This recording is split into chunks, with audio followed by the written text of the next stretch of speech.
Okay, ladies and gentlemen, good evening. Let's get our clan gathering started. Firstly, warm welcome to each and every one of you, and thank you for showing up tonight. As you'll already know, the demand for a place at this event was far bigger than we could actually satisfy, so you are the lucky ones that managed to get tickets, and I'm sure you'll do a great job of representing the wider fan base in your questions tonight. This is a fantastic opportunity for insight into the workings of the organisation and to hear the thoughts and opinions of our management team.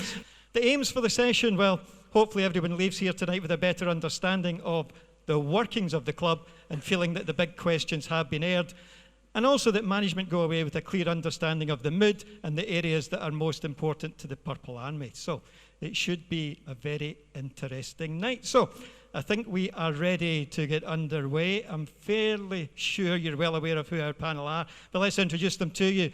To my left is Gareth Chalmers, our Managing Director. He's been with the club for 11 years, having previously enjoyed 8 years in similar management roles with the Newcastle Vipers. Gareth has been with the clan through our highest highs and our lowest lows, and probably knows more about this club than anyone else, so should have lots to say tonight. Jerry McLaughlin is a board member and has been our commercial director for the past 7 seasons, sometimes known as Jerry off the telly. He's balanced a career in the creative world alongside building Clan's relationships with the business community, growing our family of sponsors and enhancing the Clan brand. Aaron Murphy also sits on our board and is our senior advisor of hockey and broadcast operations, and is well known to hockey fans, having covered NHL events, Stanley Cup finals, Winter Classics, Olympics and World Championships, as well as being the voice of elite league coverage on Premier Sports. He has worked closely in the media world with Clan owner Mickey O'Rourke for more than 10 years and was entrusted to be Mickey's man on the ground with Clan following the takeover last year. And finally, Corey Nielsen is the man appointed to the Clan head coach and head of hockey operations role just 5 weeks ago. Well known to UK hockey fans as a successful coach and freshly returned from his duties behind the bench on the coaching staff of GB at the World Championships. Corey is busy assembling the team that you'll all support on Braehead Ice next season. Ladies and gentlemen, big hand please for tonight's panel. And just before we get into the fans' questions, he's at his first ever Clan event tonight, so I'd like to just offer the warmest of welcomes to Corey. Lots of Clan-related questions coming your way, I'm sure, later tonight, Corey. But just to briefly reflect on GB's performance in the Worlds, I'm sure you'd have preferred a better outcome overall, but as a coaching team, how did you feel about the tournament? There were surely some really positive performances during that event. Well, first of all, thanks for the warm reception. Really appreciate it. Great Britain team. That was fun. Well, I had to cut my son in the first part of camp. That was not the best part. The tournament itself was fun. I was on a treadmill beside John Tavares at the gym. Connor Bedard and I enjoyed some food, and I signed Ryan Getzlaff's hockey card. The tournament was incredibly tough. I mean, the opposition, especially in the first 4 or 5 games, they're so good, they're so fast, and the coaches, we were really proud of the compete and the performance within the group. I thought we progressed really well through the tournament. The whole plan was to try and survive until the final game against Austria, which we won, but unfortunately Finland and Canada didn't do their jobs against them. So yeah, we're disappointed to obviously go down, but looking at the experience as a whole and seeing the development of the group and the unsurmountable tasks that it was, I was really proud of the guys. I was really proud of the staff. It's not as fun as the bottom tournaments because we can have the puck every now and then, but it was good. So yeah, I was really proud of them. And I think you should be very proud, Corey. GB once again on the highest of world stages. Ladies and gentlemen, much more from him later, but for now, please give it up once again for Clan's Corey Nielsen. Okay, right now I want to get into some of the meaty questions Guys, our first topic is the area, to be honest, that stood out in the submissions as a subject fans were really keen to understand better, and that is roles and responsibilities within the management team, and in particular where that applies to recruitment. So I'm going to ask you later to expand on your day-to-day roles and the other stuff that you get involved in, but first let's focus and talk specifically about recruitment of players and of coaches. We've got 3 board members and our coach on the panel. I'll leave Corey until last, but can you individually confirm your role in recruitment? And let's start with you, Gareth. Yeah, so I'll hit this one straight on the head because I know it's a big subject of rumour and speculation all the time in the fan base. That I have quite a bit of say in recruitment. I don't have any say in recruitment whatsoever. The head coach always has final say on what players he's bringing to the club. So what happens is I'll sit down with the ownership and agree a budget for the team every year. Whoever the head coach is will be given that budget, and the head coach will go out and sign those players. There has been times in the past where we went out and signed British players because the head coach has been new to the UK or has been new to the market here. So as an example, last year when the ownership took over, Murph and I went out and signed the British players, which was Robert Lakovic, Alex Forbes, Jordan Cowney, and Rhys Kelly, yeah. So we had those guys lined up for Jason coming in, but the rest of the recruitment was down to him. We do recommend players to him now and again that cross our desks, but the head coach does have final say. In terms of head coach recruitment and how that goes about is, it's always been the same here, that we look at what's available in terms of head coaches, have a look at what's available to us in the market, and in the board, which includes the ownership, and the board members always discuss what is available in terms of coaching options, and we make a decision off the back of that. So I just want to get out there and clarify, I am not responsible for recruitment. It's the head coach's final decision, which it should be, it's his team. And on a coaching perspective, it's a board decision between the ownership and the board members. Okay, thanks, Gareth. Jerry, let's just move along to you. Do you have any input or any role or anything you'd like to say on the recruitment process? Not specifically with the recruitment process, but as Gareth mentioned there, is in terms of us working for the team for a long time and the experience that we've kind of gathered and things that have gone right and things that have gone wrong. So, you know, with the new ownership coming in, we've definitely given them advice on who's available and what's available and making that decision and whether they go with us or not. That usually has been down to the ownership, but definitely been part of that board of information at that point. And then sometimes we've been looking at kind of building relationships, whether it be with players that have passed, players that have kind of been with us for a while but are still in contact and have got really good tips for recruitment, things like that. So there's been players that we've suggested that have played for us before, have gone on to manage other teams and have suggested other players. So we'll try and draw that in, and as the club gets older and older, we have these great contacts that are starting to grow and become better, and we're trying to stay strong. So from that point of view, I keep good touch with that and try and bring that to the board. And but yeah, then it always goes to the head coach. Okay, Murph, let's just move along the line. Any comments from you on recruitment? Yeah, I'll reiterate what Garrett said last year with the sale maybe taking a little bit longer than both the outgoing owner and the incoming owner wanted, so we were a little bit behind. So we did lock up some Brits, knowing that any coach that come in would love Robert Lakovic, so I no problem to say that the Brits were sorted. When Jason was in situ, once the sale came through, Jason recruited his team. As the boys said, if someone reaches out to one of us, we pass them on to the head coach.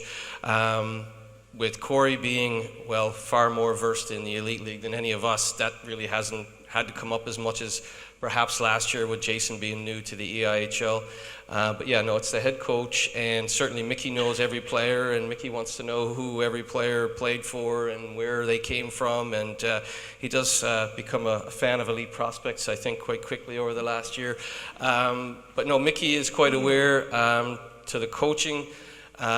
Mickey, at the end of last season, decisions he made, he wanted the best available, and in our opinion, the best available is on the stage with us now. So I think we could all agree, all the Challenge Cups, all the playoffs, the league, the Continental Cup, we could go on and on and on, but Mickey was pretty sure as who he wanted, so it was a pretty simple decision. We just had to convince convince the GB man over here. Okay, thanks, Murph. And finally, we've heard quite a clear message from the three guys so far, but I'm going to turn to Corey because he's right in the thick of recruiting a team at the moment. Corey, can you back up the comments made based on your experiences so far? Yeah, Lacko is the best, isn't he? You're welcome. Yeah, I wouldn't have taken the job if that wasn't part of my remit. It's what I did in Nottingham. I recruited the teams, I coached the teams, and prepared the teams. So that's my task. Of course, we have discussions. I'm one who likes different ideas from time to time, but at the end of the day, I made the call. It's my choice. And I'm pretty excited about it. Yep. Why'd you cut me off? That was rude. Sorry, Corey, I thought you were done. Anyway. All right. Forgive you this time. I'm just interested, Corey. You've been involved in hockey in North America and in other European countries. Is it correct to say it's not necessarily the norm that the coach gets as much say in recruitment? Good point. Yeah, after I left Nottingham, I basically was handed teams. In Vice-Foster, I was handed a team, Norway, Slovakia, Germany again, and it just on and on and on. And it's tough. It's really hard as a coach. I believe I touched on our press conference video, whatever it is. It sucks, you're always like, these guys can't score. My goaltender's playing dodgeball again. How am I supposed to win? If you can't score and your goalie can't make saves, then you don't win a whole lot of hockey games. So at least, this time I thought, if I'm going to coach again, then if we lose, it's my fault. So I've said it. You guys can enjoy that. But at least you give yourself an opportunity, right? Like, it's something that I've always enjoyed doing.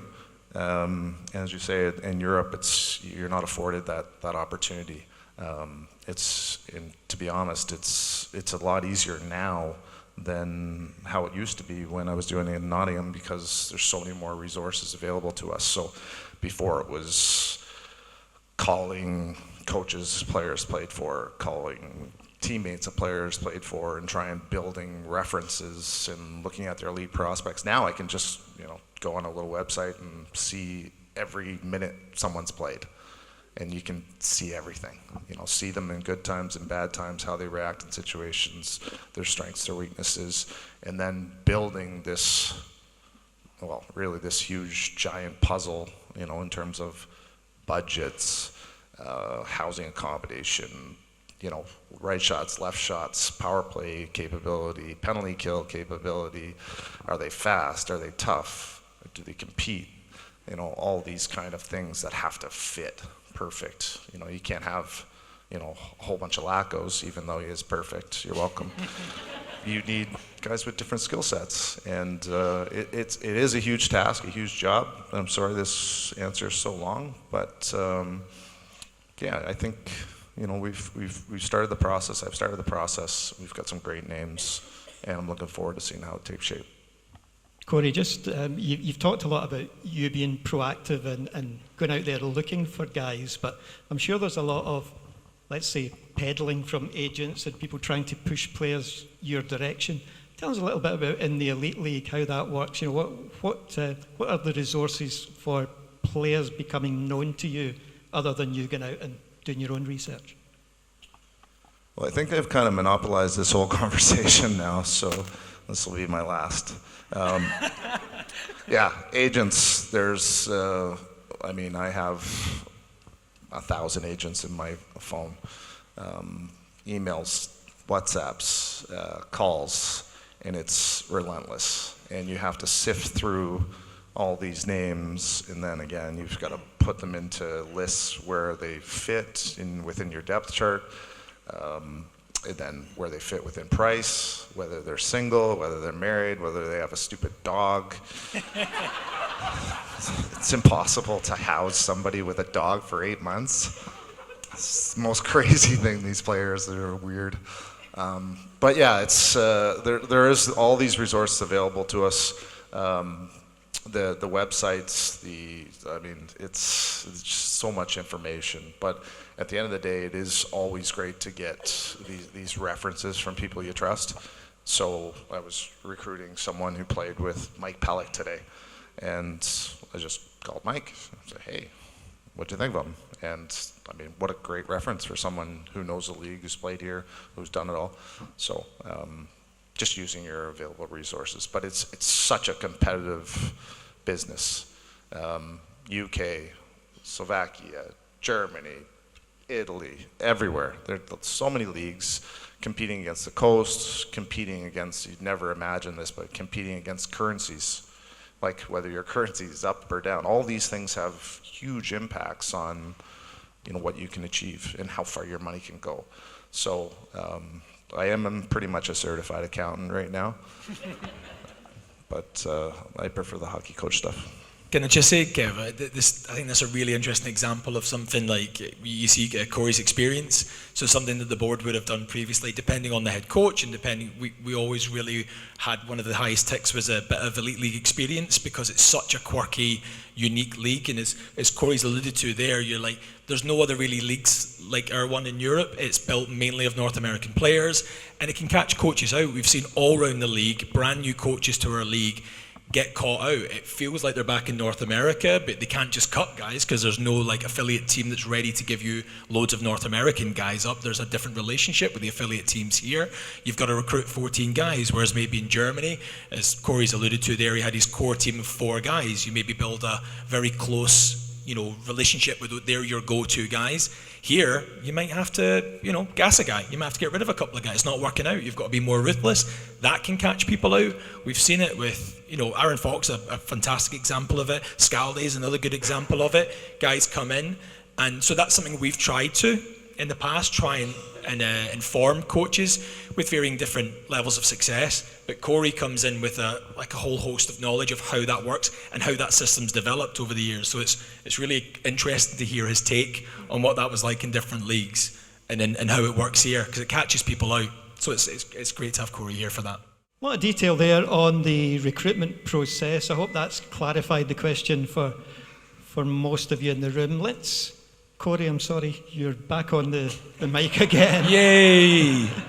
I thought that was my word quota. That's about as much fun, Corey, as people can handle.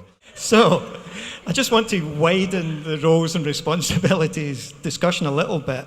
Corey, job role, head of hockey operations and head coach.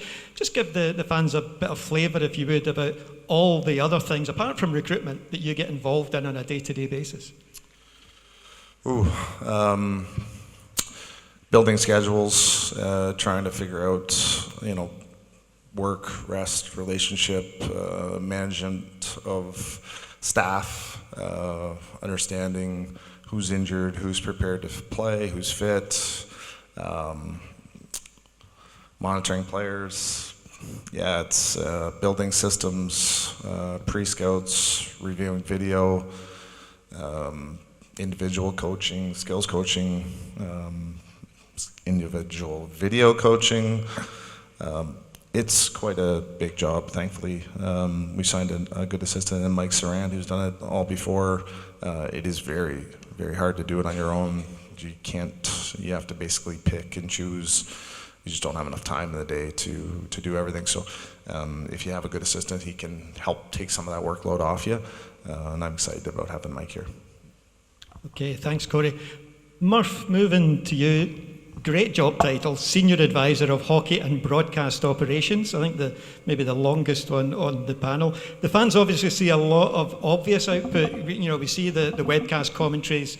We see the media content like Clan Fidentials. I know you're involved in much more than that, though. Expand it for us. What else is in that role, and how have you found it in the few months since you arrived at the Clan?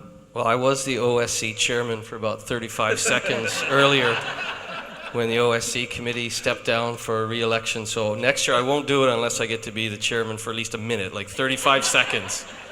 Took the early flight for that. 35 seconds, I was the OSC chairman. I mean, look, There'll be a lot of questions, I'm sure, and I've seen some because they've been handed to me. Oh, well, why doesn't Mickey do a Clanfidential? Why doesn't the owner, why isn't he here? He's a very private person. He owns another sports team. He doesn't do public things for that sports team either. So it's not like he's going, oh, I'm not going to do it for the Clan. He's a private guy. He's a very modest guy. Some of you probably have been stood next to him in the bar and not known it. He's just comes. He was at, 8 home games last year? 2 in Belfast, 2 in Nottingham, 2 in Guildford. So he was at a lot of games last year, and some of you probably had to bear with him without knowing that he was the owner. So in saying that, I've been working with Michael for 14 years, Premier Sports, Free Sports, Satanta Sports, North American Sports, and everything in between. He's the reason why there's NHL on TV, why Corey's GB team is on TV, why the Spengler Cup, all those things. We put the GB women on TV, the GB under 20s. We had Liam Kirk on TV before he was a Coyotes draft pick. So in a roundabout way, the reason I'm involved as an advisor and stuff is because Mickey loves hockey. But if Corey asks for something, or if there's something needs to be done, he'll say, okay, well, what do we need to do here? And I can kind of troubleshoot that, because it's probably easier for me to talk to Corey if something needs to be done, whether it's, okay, we're going to get an assistant coach. Okay, well, what's the budget? Okay, Mickey, we want to do this. We want to get a strength and conditioning coach. So there's a lot that goes on besides the webcast, the Clanfidential. There's a lot of stuff behind the scenes to make game night. There'll be updates on some of the infrastructure. We talk about that all the time in the building. But because Mickey has so many other businesses, and because I work for him, I can advise him on what would make the hockey team. And remember, it's a long-term plan for Mickey. It's not 1 year, 2 year. It's like, okay, in 4 years' time, in 5 years' time. So when you're advising someone on something for tomorrow, it's different than, well, if we're going to be a successful hockey team in 5 years' time, we need to take a little step this year, a little step next year. And so all those things that I think a hockey team needs, and what Corey will tell me he needs, and what Gareth will say. And I might be in the office with Mickey on a rainy Tuesday in Dublin, and these guys are over here preparing for a Wednesday game or whatever. So I can get that information to Mickey, get it resolved quickly, and Corey can hopefully get a positive answer. So as far as the senior advisory role, I don't know why Mickey came up with that. There's nothing senior here. There's only one. Maybe he didn't want to pay me anymore, so he said, I'll give him a long title. He'll think that's cool, and that'll be enough. That seems to be my role for the past 14 years. Head of broadcasting. Well, I'm the only play-by-play guy, so of course I'm the head. As far as the webcasting, again, it's a long answer, because I think it's important to note that Mickey, the webcast improved a lot last year because of our great crew, Stuart and Rory and Craig, but also we brought the price down to get people in. We'll hopefully improve on the webcast. There will be all sorts of discussions as to whether some games will be on TV, because Michael has Premier Sports 1 and Premier Sports 2. So there's conversations every day about those little steps I talked about making, not just this season coming up. We made a big step by hiring the best coach available, but there's little steps happening in the background on both the hockey operations side and the broadcast and media side that in 5 years' time, you might go, oh, wow. You might not notice it this year. You might not even notice it in a couple of years. But in 5 years' time, you would hope that those little incremental things that I advise on, we advise on, makes Michael's team, your club, a lot better. I think you're also being a little modest there, Murph, which might be the first time that's ever been said. But also Murph was the reason that Mickey was brought on board in the first place. So when Gareth and I realised through the former ownership that the team would be potentially available to sale, we were looking around and trying to drum up different options. A lot of those were well known, a lot of them weren't. But it was Murph that had been working on Mickey with this project years before that, before we even took over the building. Mickey was interested at that point and saw the potential here, as we all did, and realised it's a great city, it's a great club, and had that potential. And it was Murph that brought him to the table here. So no wonder Murph's Mickey's man on the ground and his representative in the club, because it wouldn't have happened otherwise for that. So that's the only time you've been modest in that whole sentence. Awesome, Jerry. Thank you. Important to note on that note as well that Mickey, throughout that process, also knew that without these guys to my right, including Kevin, and everyone in the office who were back there, I don't have my long range. I just told Corey I got the wrong glasses, so I can't see the back of the room. without those guys and girls and women, everyone in the office, the club might not be here. So we might not be sitting here having some fun. I might not have been the chairman of the OSC for 35 seconds. So it's also important to note that everyone who sits here, I think, Kevin, we were joking earlier, the purple runs through your veins because the inside of your jacket is purple, and I was loving that. So it's important to note, yes, it's great that Mickey came on board, but Mickey was able to come on board because OSC, people who were here before, people who were here long-term before, kept the club going through good times and bad. So it's important to note that as well. I think the key message I've taken from that, Murph, is that nobody should be concerned in any way that Mickey's not front and centre and entirely visible. He's totally connected to what's going on and is driving the thing forward. Look, usually when my phone rings and I see Mickey O'Rourke, it's a good thing, right? But I'll dispel the rumor now. When we knew we were going to finish 10th after that loss, my phone rang, and if you think you were upset, disappointed, and everything in between, I think Mickey has purple in the veins now too, because that's as angry and as disappointed and as frustrated, because he was frustrated for you guys, he was frustrated for the players.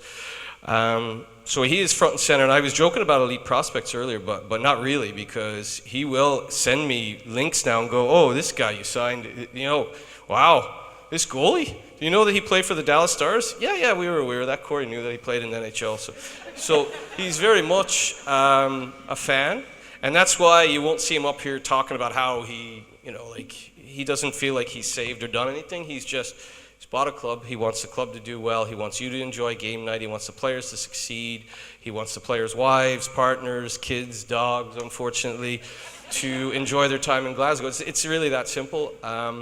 So yeah, it's a good point. He is front and center. And Gareth, I'm sure that your phone rings 3 or 4 times a day and you're like, oh, 2 of these might be good, 2 might be bad. But such is the nature of dealing with an owner who cares. Thanks, Murph. Moving on, Jerry, Clan board member and for many years commercial director. Colour that in a bit for us. Tell us more about your day-to-day activities and responsibilities.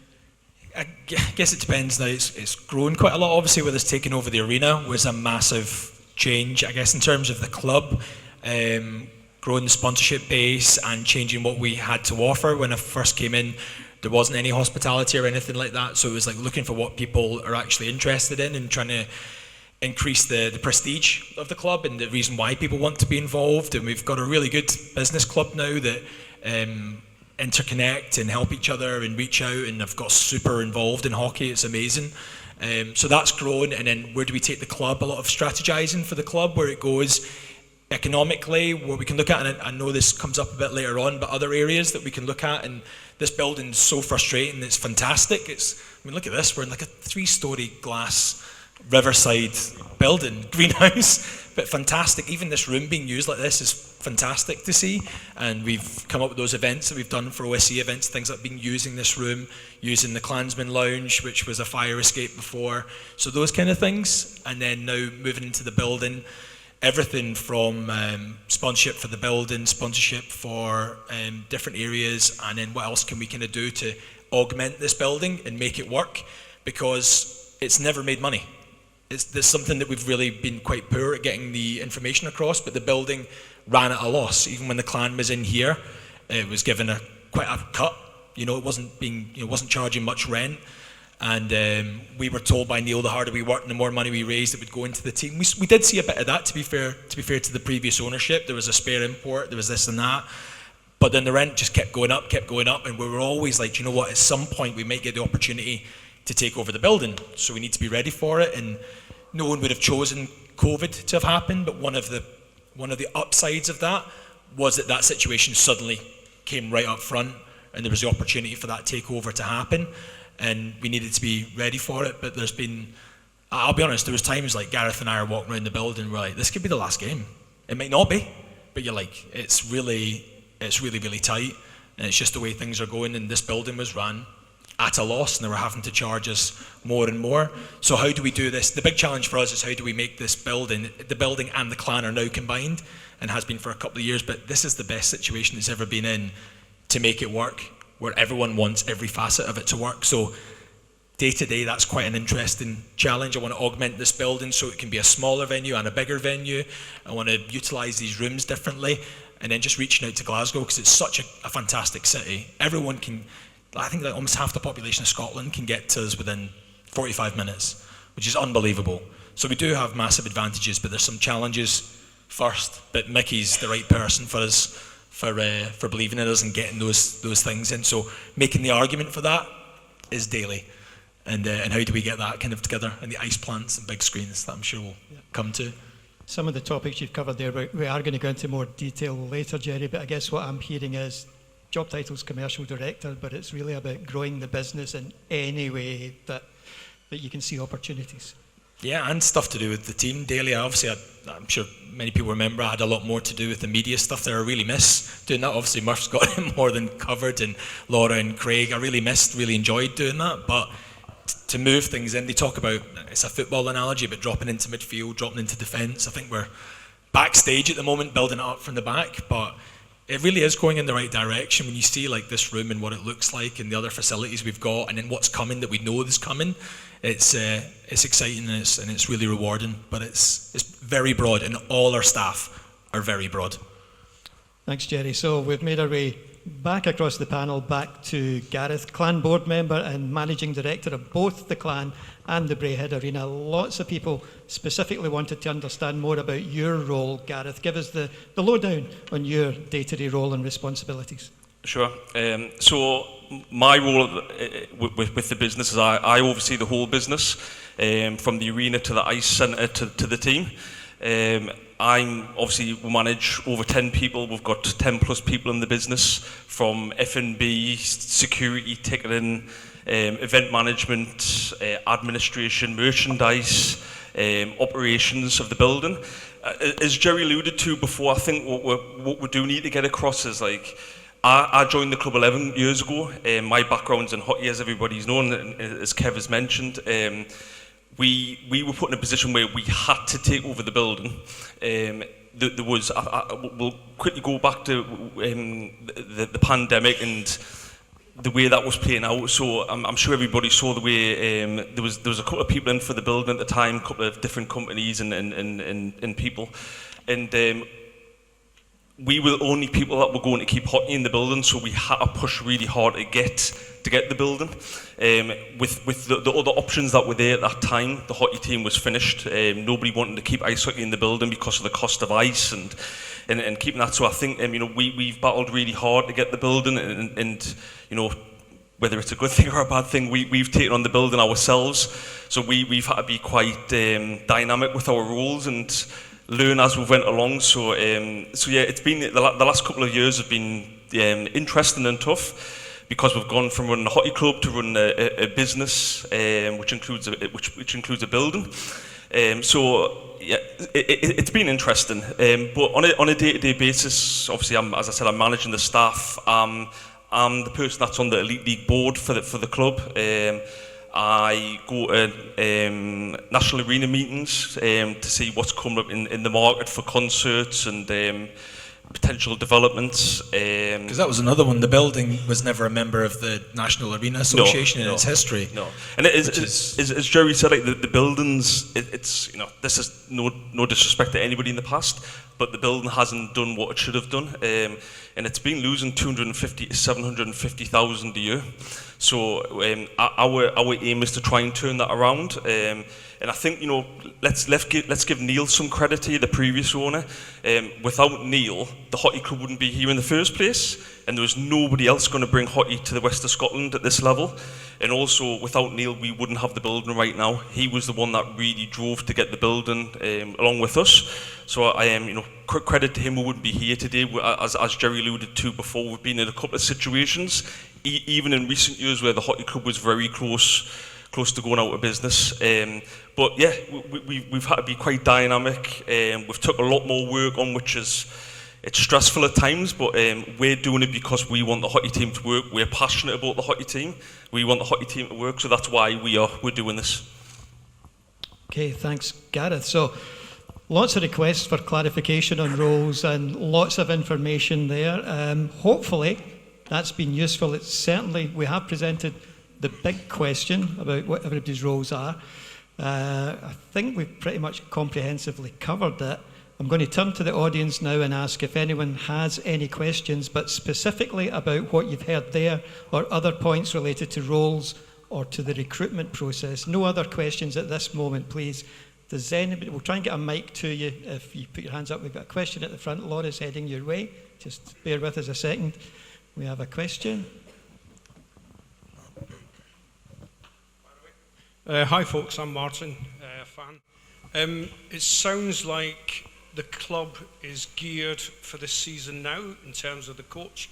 The recruitment is a lot further advanced than what it was last year. And I guess that's my question for Gareth and Jerry, is the late transfer of the ownership of the club, did that have a major impact on selecting the coach and the team last year, which maybe means we probably weren't in the best place with who we wanted in the roles, and we've had to sort of make do with what we got at the time?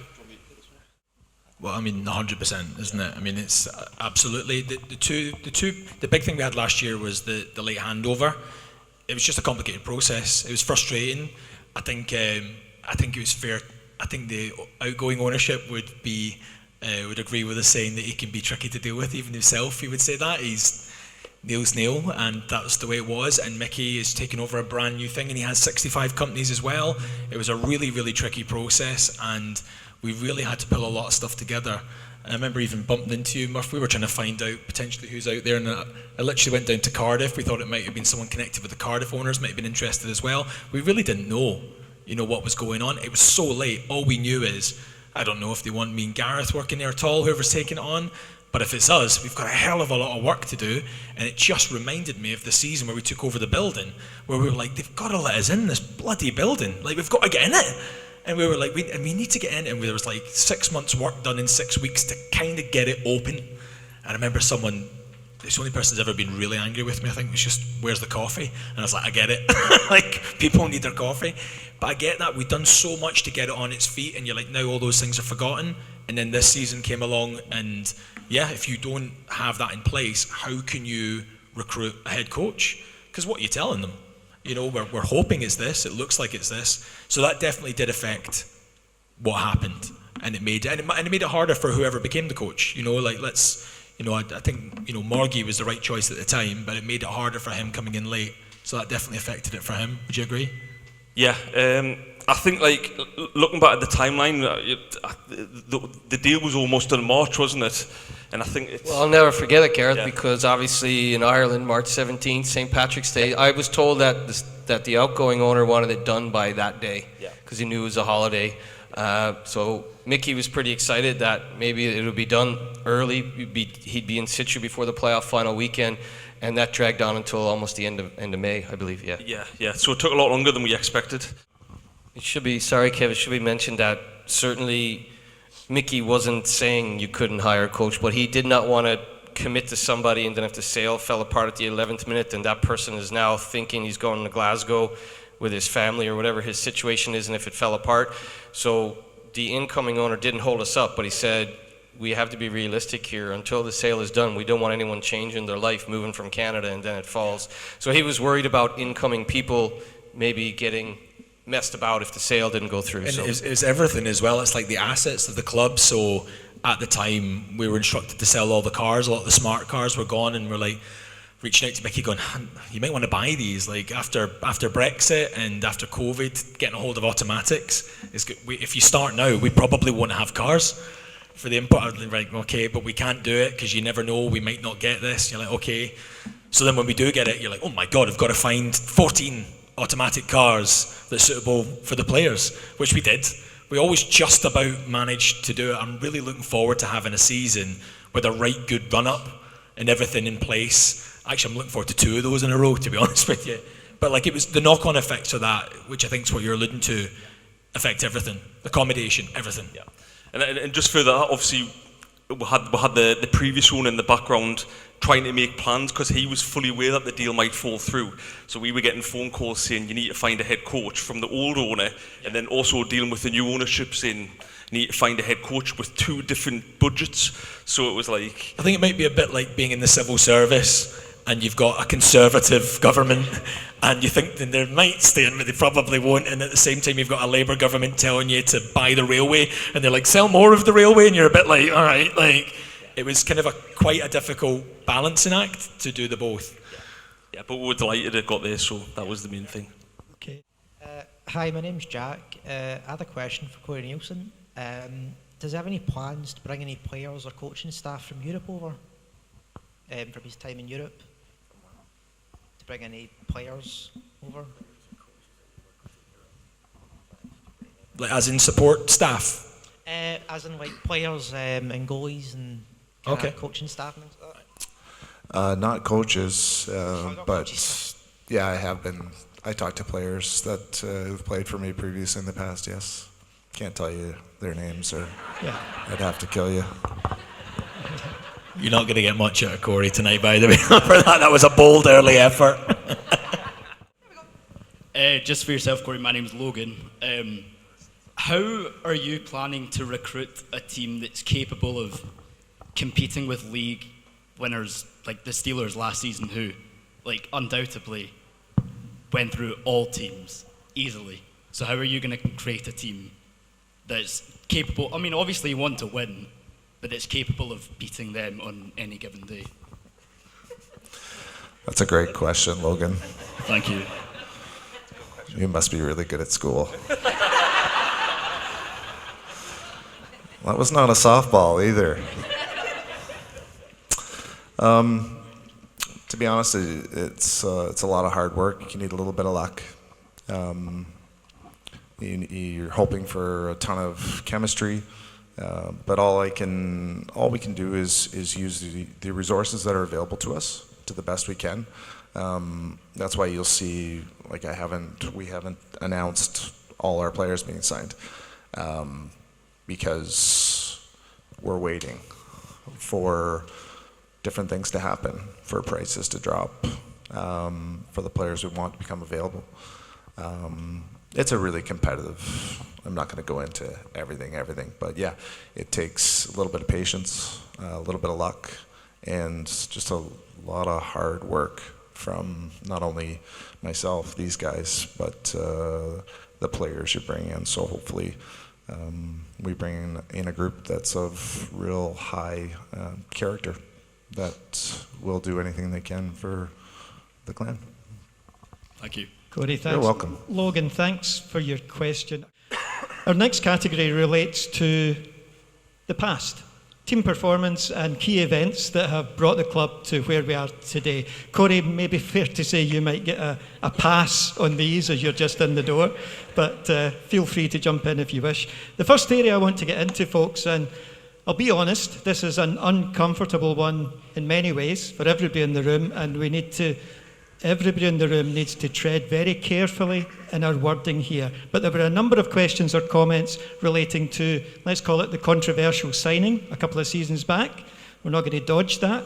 I'm sure we all know the signing I'm talking about. And Gareth, almost 2 years on, there are a number of people clearly still unhappy about it and questioning people's roles in that event and whether we've taken the right steps since then. Can I just ask, what's your reaction to that, and can we give any assurances that learnings have been taken from it? Yeah, obviously I'll start off by, this is the first opportunity we've been in a position to say anything publicly, really because the ownership, the previous ownership had stopped us saying anything, and there's legal ramifications around the situation. But I just want to apologise, and from myself personally and from the organisation, for any hurt or trauma that was caused by the signing. I'm rest assured that certainly wasn't the outcome that we wanted. There was a lot going on at the time, and you know it was for everybody involved in the organisation. It was a very difficult period. Yep. It certainly was. Jerry, anything you want to add to that? You were obviously around the club at that time. Anything else you would like to say? I know it's a difficult topic. Yeah, it's a really tricky one. I think it's really the hardest thing. I think was more the manner. From when I've spoke to people about it, it's more the manner of the aftermath. I think that people seem to be most annoyed with me when they're talking with me about it. And I think the statements that the club put out at the time, certainly myself and Gareth advised against. I think it's fair to say, and I don't think the outgoing ownership would argue with that. We're not saying anything that hasn't been said there. It wasn't what we thought the way it should be handled. Ultimately, it just boils down to the one thing, is the signing shouldn't have happened. And it happened due to the fact that there was a high level of stress at the time, and the team was performing really badly, and people wanted to make changes. It doesn't hide the fact that it shouldn't have happened, but what should have happened was there should have been a frank apology straight away and an explanation, and we weren't in a situation to do that, partly legally and partly due to decision making, which has now changed. So from the plus side, has there a lesson been learned from that? Certainly, and processes have changed now, but also the fact that we're in a very different situation with a very different owner. So I think these things were difficult at the time, but I think it makes sense now from the point of view for people that legally it was very, very difficult to say anything at the time without someone getting sued. It was an absolute no-win situation. I felt particularly sorry for Gareth. What people don't realise about Gareth, you take a lot of flack, but literally no one's done more for the club than you have. I see you working in it night and day, all the time, too much. I'm so glad that you've got a partner now, because it's actually giving you a wee bit of life back. But you take it on board and take it, to heart where it counts. And I think having your hands tied was a really horrible thing to see. So at least that situation has kind of changed now. And as Gareth said, this is the first time we've been able to kind of reference it properly, although albeit we still have to be quite mindful of how we phrase things. Okay, thanks guys. Difficult subject to tackle, but I'm glad we were able to at least put a version of events out there that hopefully makes people understand better what was going on behind the scenes at that time. Jerry, I'm going to stick with you in this one, give you this one to answer. Less controversial, but still a very significant event in recent years was rebranding from Braehead to Glasgow. Big milestone for the club. Maybe one you'd like to reflect on. This question comes from Clan fan Colin. So the question is, how successful do you measure the change from Braehead to Glasgow Clan? Colin remembers at the time it was to help us with corporate partnerships, enticing players to Glasgow, and to also growing our reach in the greater Glasgow area. How would you say that is working both on and off the ice? It's clear to see the fans' positive response on retro nights for the Braehead Clan brand. Is this a name you would consider going back to in the future? So Jerry, is Glasgow miles better? Oh, Kev, you're good at this. I think there's one key thing missing in that story, which is right, the brand change was to kind of reach out to other markets. We all know in Scotland and Glasgow how connected we are to Canada and America, and we've got family there, people have emigrated there, and people didn't know there was an ice hockey team in Glasgow. I was talking to BAE across the way, and they were selling warships to Canada, and I was like, well, this is going to be, they're going to love this. They're not going to believe that you've got an ice hockey team across the river. So it looks like we'll start doing stuff with them, and that was a big part of the branding of Glasgow Clan. The number of people that got in touch with us when I didn't realise there was a hockey team in Glasgow, and you're like, yeah, you played for it, Keitha? No. That's a terrible accent. Yeah. And one thing that's missing in that narrative is that we couldn't go back to Braehead. And I think you've got to be really, I feel very sensitive to the fact that we were connected to Braehead Clan as a brand. It's like what we first, for a lot of people, it's what they first got connected to, and that will always have like a place in your heart. And when you change things, there's always a little bit of loss that comes with that. But the word Braehead was not a word that we owned. It was a word that the shopping centre that Into owned. Legally, we didn't have any control over the word Braehead. It's a town that was invented, essentially, by this area. Into owned the rights to it. So it was a great idea at the start to call it Braehead Clan. I think Clan's one of the best names in sport. Like it makes us unique, and it's bonding and it's uniting. But the word Braehead was great for people to know where we are. It was like, is that not a shopping centre? Hi, is this not a shopping centre? That's mental. But now, Glasgow gives us the broader spec, because I felt that people didn't realise the scope of it. I'd be talking to sponsors, and they would say, do the players, do they go back to uni in the summer? You're like, no, I won a Stanley Cup, and the guys in the NHL, they didn't understand the scale of it. The players are paid wages comparable to the SPFL outside Celtic and Rangers. And they're like, oh wow, I didn't realise it. So that's really helped with that scope. And financially, which I know we'll touch on later, like the business has lost a lot of money this year. Mickey has been, we're so indebted to him. We're talking 1.5 million has been the loss. A lot of that's extremely high energy prices. We've been, as we've alluded to, we've been coping with the worst case scenario.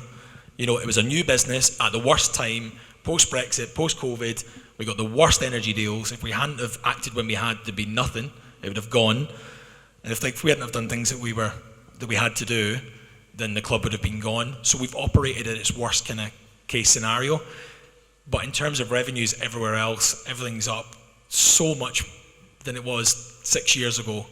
You know, and that's only just helping to get us there.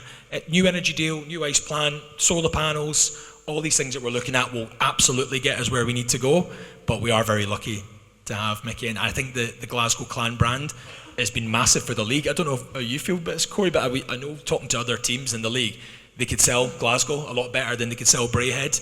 You know, for Sheffield, it was massive. I know for Coventry and Cardiff always struggled to sell our tickets, and now that's changing as well. So it's been good. It's been good all round, but I do appreciate that there'll always be the heartstrings attached to Braehead, which is great that we get to do the retro night, and you can dig out that jersey that's filling up your drawer and use it. You know. But yeah, it's been very positive. I think the Glasgow probably helps with recruitment, right? Like if you say to a kid who lives in Milton, Ontario, or someone outside of Calgary, Alberta, well, I'm coaching in Glasgow now. People know Glasgow, and that's no disrespect to Braehead, but it just piques their interest a little bit quicker, and then you can explain to them it's just outside the city centre, and I think it's probably, yeah, look, when I first started coming around, it was Braehead, and I loved it. I loved the atmosphere. I loved the building being purple. I was always a fan. I remember being down in Finner's office, and just there's a vibe about this place. There's a vitality about this place. So I understand why Braehead was popular, but I also see how Glasgow is probably good for recruitment and probably good for your overall, as a commercial director, overall business. Okay, thanks, guys. I think it's important to hear. I mean, to me personally, I'm not speaking for the club here, but switching to Glasgow just aligned us with every other team in the league. Everybody's named after the town or the city they're in. Nobody is named after a shopping centre apart from us. But I also think equally it's fantastic that when we do have a retro night or we reference the Braehead clan, there is that love for it. It's a huge part of our history, and I think I say it on the webcast at least once a night. Yeah. Braehead clan. Like it's still, and I remember when you changed, we were here for TV and there was one of those bingo things going, how long till Murphy 80 says Braehead? And I think it was like a minute 30 or something like that. So they're still saying it in yeah, Fife. still. It's on purpose, isn't it? Aye. I did 5 yet. I felt your pain with that one, Murph. Like every goal, I was on edge. Am I going to say it? And the more you think about it, it just comes out. Yeah. Jerry, Gareth, I want to stick with you guys on this one. We've touched on a few of these themes already, but as we take a bit of time to reflect backwards as we're doing at this moment, there really was a spell of 3 or 4 years where nothing around here seemed stable. Intu went bust, as we've already mentioned. We almost lost our home. The previous owner had to buy the lease, which he probably didn't really want to do, but that was just to keep the club alive. We had COVID to contend with, as everybody else did. No hockey, no income for over a year. Then when we did get going again, we were having to play games behind closed doors. Then another arena sell-off and all the turmoil associated with that. It's been a whirlwind. Tell us about trying to steer a course through those years, and does it now feel that we've got a long-awaited stability and a platform we can really start pushing on from? When you think about some of the things that have kind of happened, having all the players in student accommodation out in Ayr was a really interesting one. Although the town of Ayr was brilliant and seemed to absolutely love Sikiv from Ayr as well. Ayr's obviously such a hockey town. I remember we were in a nightclub, we'd taken the players out, and it's like Dyson's first season, and Starrett and all these guys, and you know, we're taking them out around Ayr, and there's such old pubs and buildings, and we're in that nightclub, and the DJ, and he wasn't a chatting DJ, he was just like, are you guys hockey players? And they went, yeah. He went, brilliant. We just carried on. You're like, this is a proper hockey town. So the guys loved that in a way. You make the most of it, and I mean, even like, you know, good on Malcolm. Malcolm was in student accommodation that year, and just trying to find your feet, and money was really, really tight, even with sponsorship and merchandise and season tickets and everything going up. Everything's going up in price as well at the same time. So it's really, really difficult keeping pace. So yeah, really looking forward to it. I mean, we're really excited about having Corey, because this is the best chance we have for not having like a season one vibe again, with that kind of Groundhog Day of one. And Corey knows our league inside out and has done everything in it, so that's a massive help for us. Anything that we're doing is just suggestion from our experience of being specifically at this club for 10 years. You know, this, by the way, this tends to happen. Whatever you think, here's this information locally, how good the OSC is, how good the fans are, things that kind of matter, just to kind of, you know, skill them up. But there's so much. Corey will be ahead of the game in that, in ways that we're not as well, which is great. Having Murph on board with a new ownership, I mean, we're so lucky. Mickey said something brilliant to me. He said his dream for the clan was for it to be when people came to Glasgow, they might be like, I want to see what that Glasgow Clan play. And I thought, I get that. Like, I get what you're talking about, because winning with budgets and teams and all this, it's always tough. But status and prestige and progression, that you can always do, regardless. And that seemed to be his vision. It's a legacy and a passion project. So with all the things that have gone on, it's still been a bit of fluctuation. We wouldn't have wanted a coaching change, but you know, with where we are, it's really exciting. Yeah, just to expand on what Jerry said, like, I think if you look back, I don't know if people can remember, just before the pandemic, I think we'd won in Dundee, if you remember. I think it was in overtime, and I think, you know, the pandemic came as a shock to everybody, and we literally had to, like, a lot of clubs had to shut down overnight. And I think, you know, we need to talk about this. I think at that time that was the first sign that the club could be in trouble. So we had to scramble together just to try and keep the club going during the whole pandemic period. People remember us doing clan classics, trying to keep yourselves engaged, trying to sell merchandise. We were working for free during most of the pandemic just to keep the club afloat. And obviously, as Kev said there, went into receivership administration during the pandemic.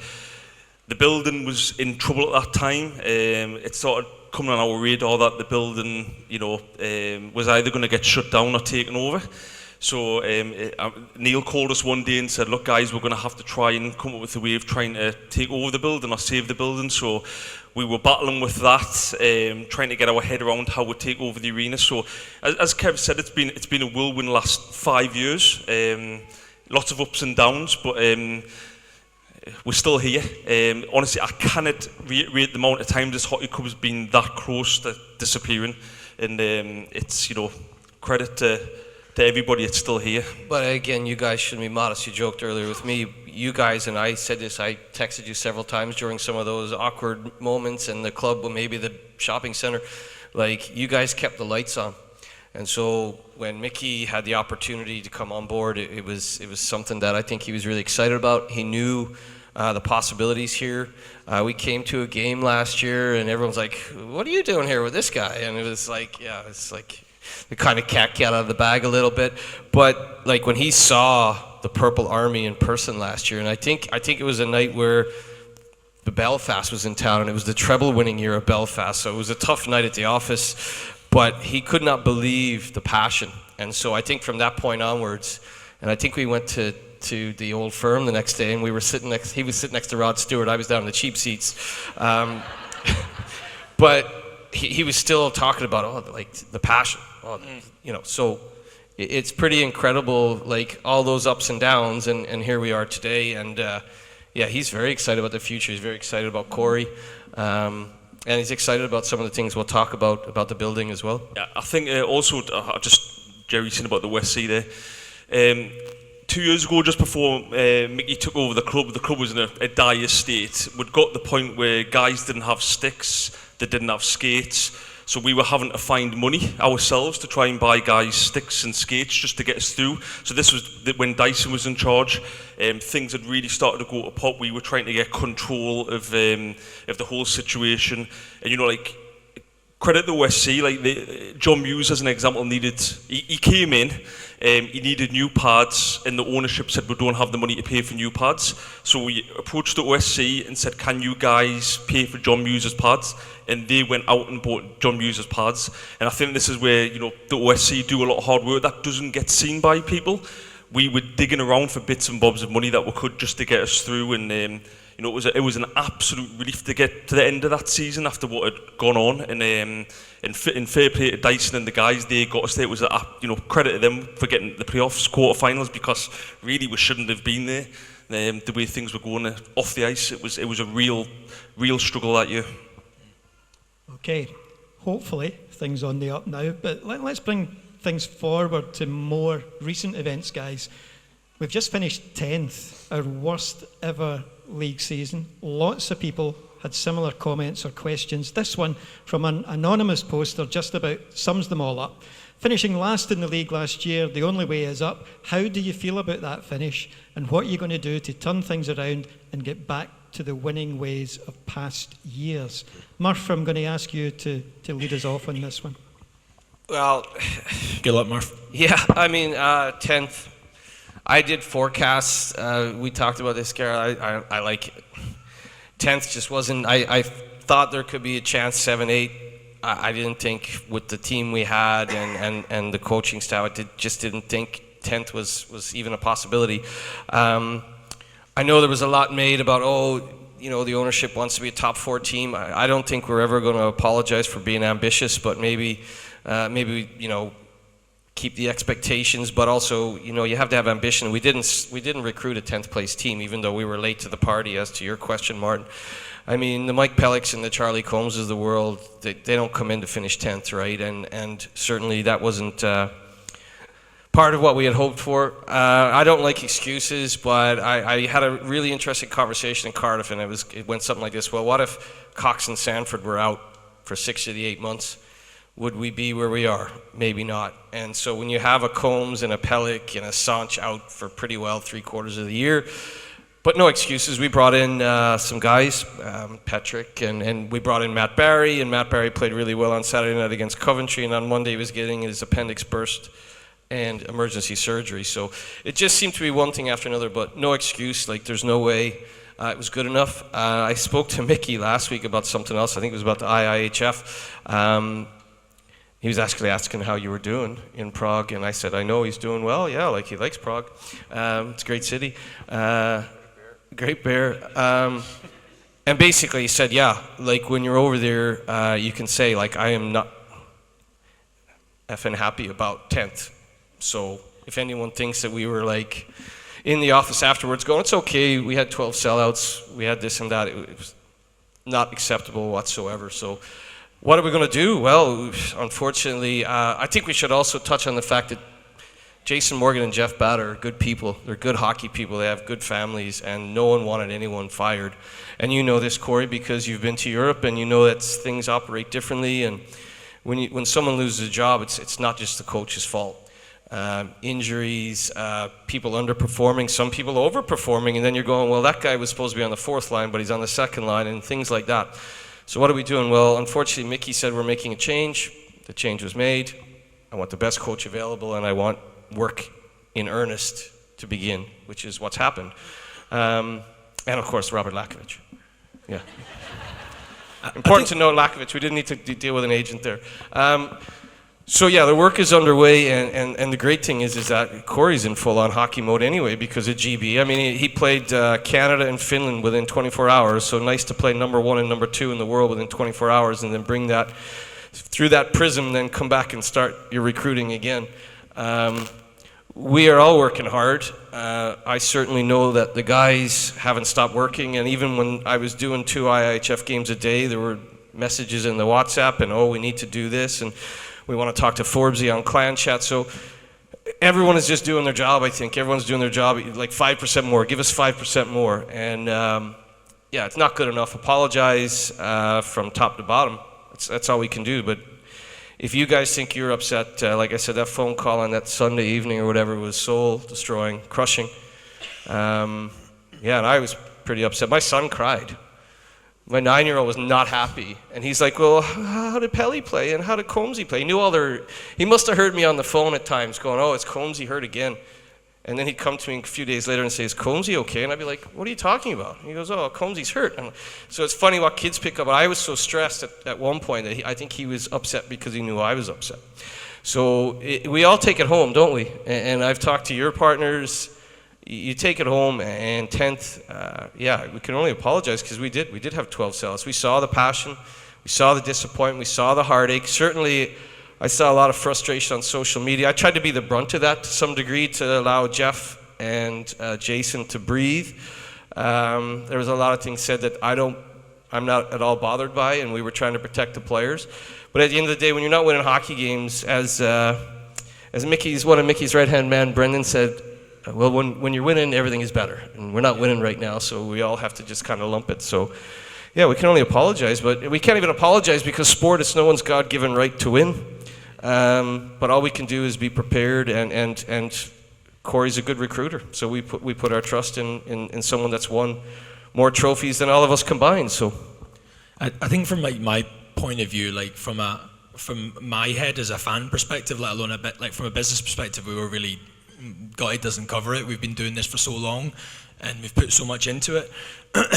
So for it to be our worst ever finish, when actually a lot of the stars look like they're aligned for the first time, is like an absolute gutter. But from the point of view, I think from a fan mindset, you want to highlight what went wrong and what's going to happen about it. And I think from my point of view, 3 things went wrong. There was some naivety within the organisation with just, being new to the league. Part of that would be management, part of that was all-round management. And I think there was also transition, which we alluded to before, maybe offset us a little bit. And then I think, we are right to say, Murph, the injuries and things that we had an impact. There's no way that you can ignore that. It was some of the worst injuries we had to key players, and it was kind of consistent. We stopped tallying up the man game loss. There's a stat man game loss. But those things add up. The injuries alone, that's why that's not an excuse, because the injuries alone aren't an excuse. Teams in this league play short, and teams, even losing those top players only brought us down really to the budget level of other teams, so that isn't an excuse. But when you tie those things together, and when things start to go a little bit wrong, that's where you can end up, and it can happen very quickly. So I guess, what do we do about it? It's certainly less naive. There's a wealth of experience here now. Transitions, that's already happened. And I think in terms of injuries and things like that, well, there's strengthening and conditioning coaches, things that we're doing as well as other questions you ask players and things you want them to start and do.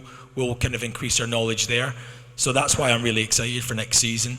These things can conspire against you, and you're right, it's no one's God-given right, but we shouldn't be coming bottom. It's as simple as that. Yeah, and I think just to add what's been said there, obviously, on the Sunday night and we hadn't made the playoffs was devastating for us. We had a call the next morning, knew that we were in a position where we were going to have to make a coaching change. We'd been away for some time that Corey was available, because you speak to agents and you hear stuff. So as soon as we knew that Corey was available, we decided to make the move and get the deal done as quickly as possible, because the only way that we can fix the situation is by moving forward in the next season. And we wanted to get Corey in a position which would allow him to start recruiting the team. So I think the deal was done within 72 hours. We started talking to his agent and got it done. So we just wanted to move fast, because all we can do is change the future. We can't change the past. That's the way it transpired. Okay, thanks guys. That was the end of the section on Clan in the past. I would ask you if anyone has any questions on what they've just heard. We have a question down the 5th row against the glass.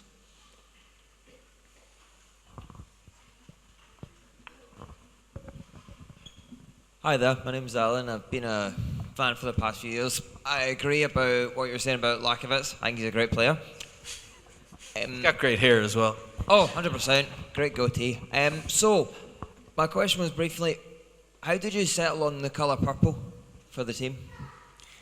Now that's pulling the rug from underneath us.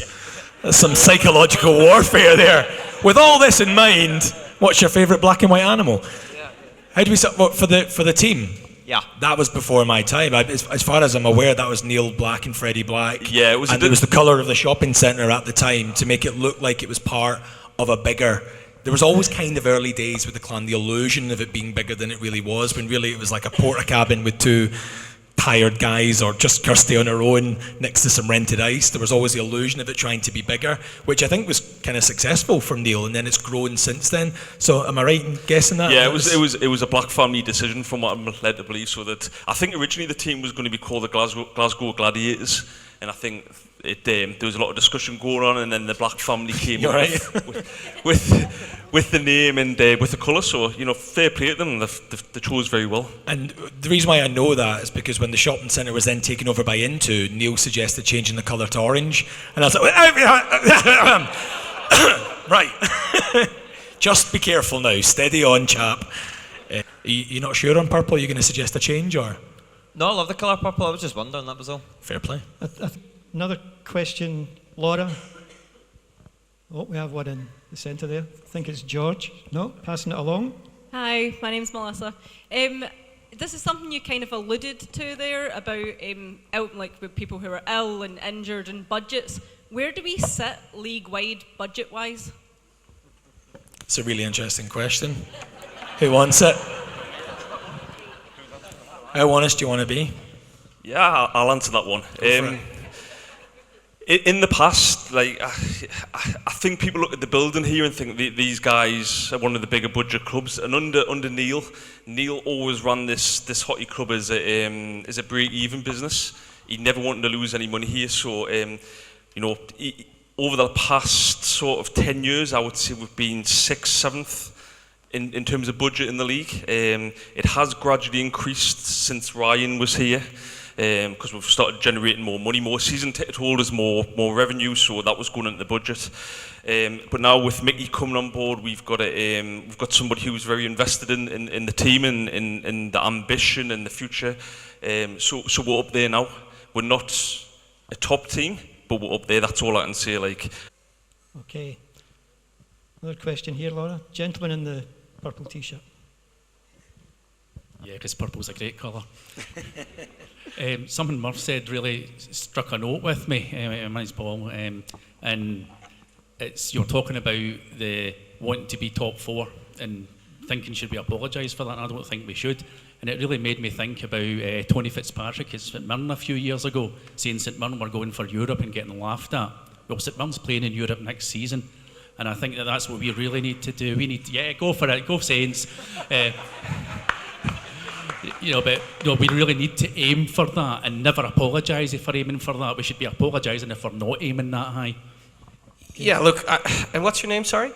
Paul. Nice to see you, Paul. I can't see you, but I know you're there.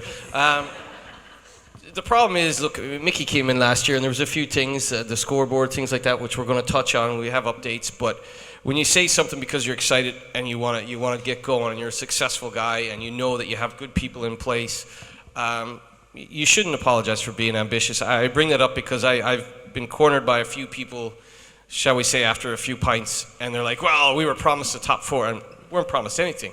We don't control the rest of the league. Everyone's going for the same thing, but we won't apologize for being ambitious, but maybe more in year 1 we should have managed expectations. But like I said, man, we didn't recruit a team that was there to finish 9th or 10th. No doubt in my mind. Like, we spent a lot of time because we were 8-10 weeks behind, and Jason would say, how about this guy? And you'd go, yeah, like that guy played really well. Like, some of the players that came in and maybe underperformed, it still boggles my mind. So, and again, we should touch on the fact that we don't want anyone to lose their job, and everyone came in here with the best of intentions. And everyone did come in here, like we did make it to a semi-final in the Cup. And I think the year you finished 8th previous with Dyson in charge, 38 points got you 8th. What did we have, 49? 49 points got you 10th. So the league gets better year on year. Like, so it's no one's right to go. You know, if you had said to Mickey, you're going to finish 4th, you're going to be a top 4 team in the Cup after being 0-6 the year before, and you're going to have 9 or 10, 11 more points than you had the year before, he probably would have thought that would get you 5th or 6th. And I think we were 3 points out of 6th. So it was that crazy down the stretch. You could finish 10th or you could finish 6th. Unfortunately, we finished 10th, and what we need to do is learn from that. And not excuses. Yes, we were 8, 10, 12 weeks behind schedule. We're ahead of that now, so, you know, we need to be positive. And you talk about the OSC helping with sticks. You talk about all the sort of uncertainty in the past. That uncertainty is gone, so just to dispel any rumors if anyone's frightened in the room after hearing some of that, I think we're in a good position despite the fact we finished 10th. Paul, thanks for your observation. We've still got some really meaty categories to get to, so I want to move on, but one person, I think it might be Stuart right in the back corner, Laura. He's tried a few times to attract my attention, so I'm going to let him have the final question in this section. Hi, Stuart. Just a quick question, hopefully just a yes or no answer, picking up on something Gareth said. You mentioned that a handful of times the club was on the brink.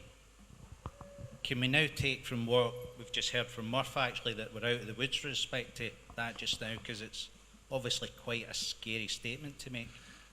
Yeah, 100%. The takeover by Mickey was what saved us. Not just to be blunt, if Mickey hadn't taken over the hockey club, I don't think we'd be here today. Like I said, we should be positive. We should be very positive. It's very positive. There's nobody walk out here thinking, "Oh Jesus, like this is sounding negative." It's very, very positive. It's a really bright future for the club. Okay, thanks for the question, Stuart. I'm going to move on now because we've got lots still to get through. We want to cover now the building, the arena itself, and from the questions that you submitted, two big standout topics that the fans are hungry for news on. When are the promised new screens coming? And lots of comments about the condition of the seating within the arena. So, screens and seats, what's going on, guys? In terms of the screens, I think when Mickey came in, he wanted to make a big splash as well, and it's something that we knew everyone is desperate for. It's the thing we're missing that everyone else in the league has. But we had no frame of reference how difficult it's going to be to do this in a building where it hasn't happened before.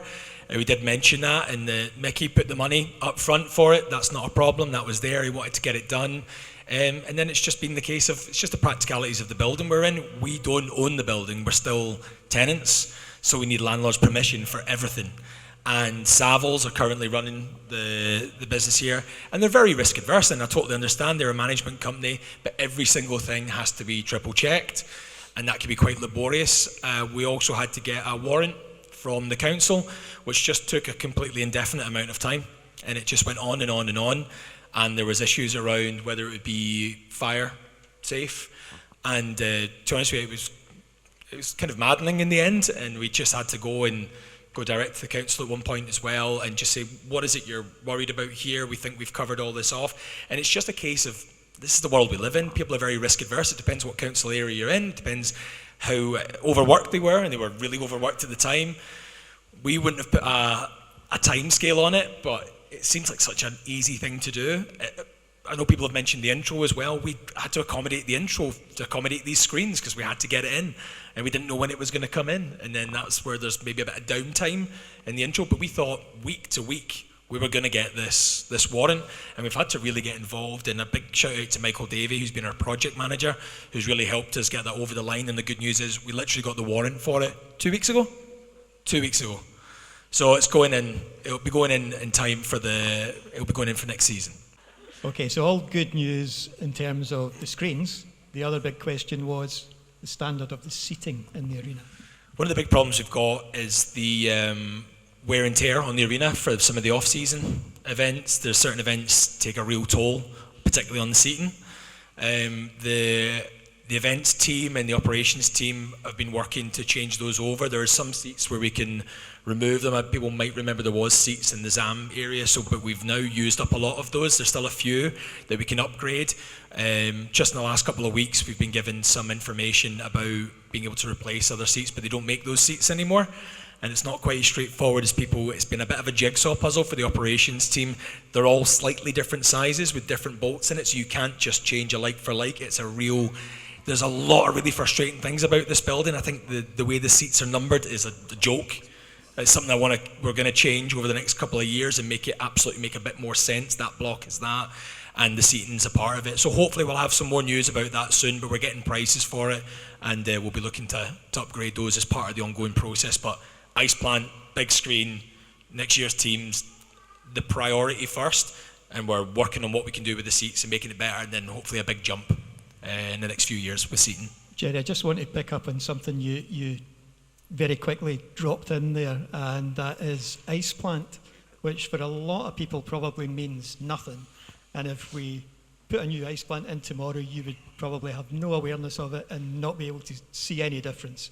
But it's hugely important to the arena, and I know it's on the agenda, so maybe Gareth or Jerry, you could tell us a little bit more. First of all, explain the role of the ice plant and how important it is, and where we are with the new ice plant.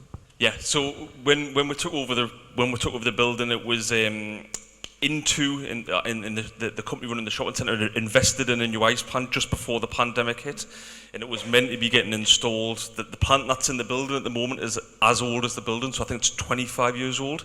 It's highly inefficient, so that's what our Achilles heel is with costs at the moment. So we've been grappling for 2-3 years now with looking at options for the ice plant. There is, I'm sure people have seen, there's an ice plant in the car park, in the shopping centre. It's been there for about 5 years. We've just this week commissioned a new plant with an alternative company, so that's paid for. We're just going through the process now.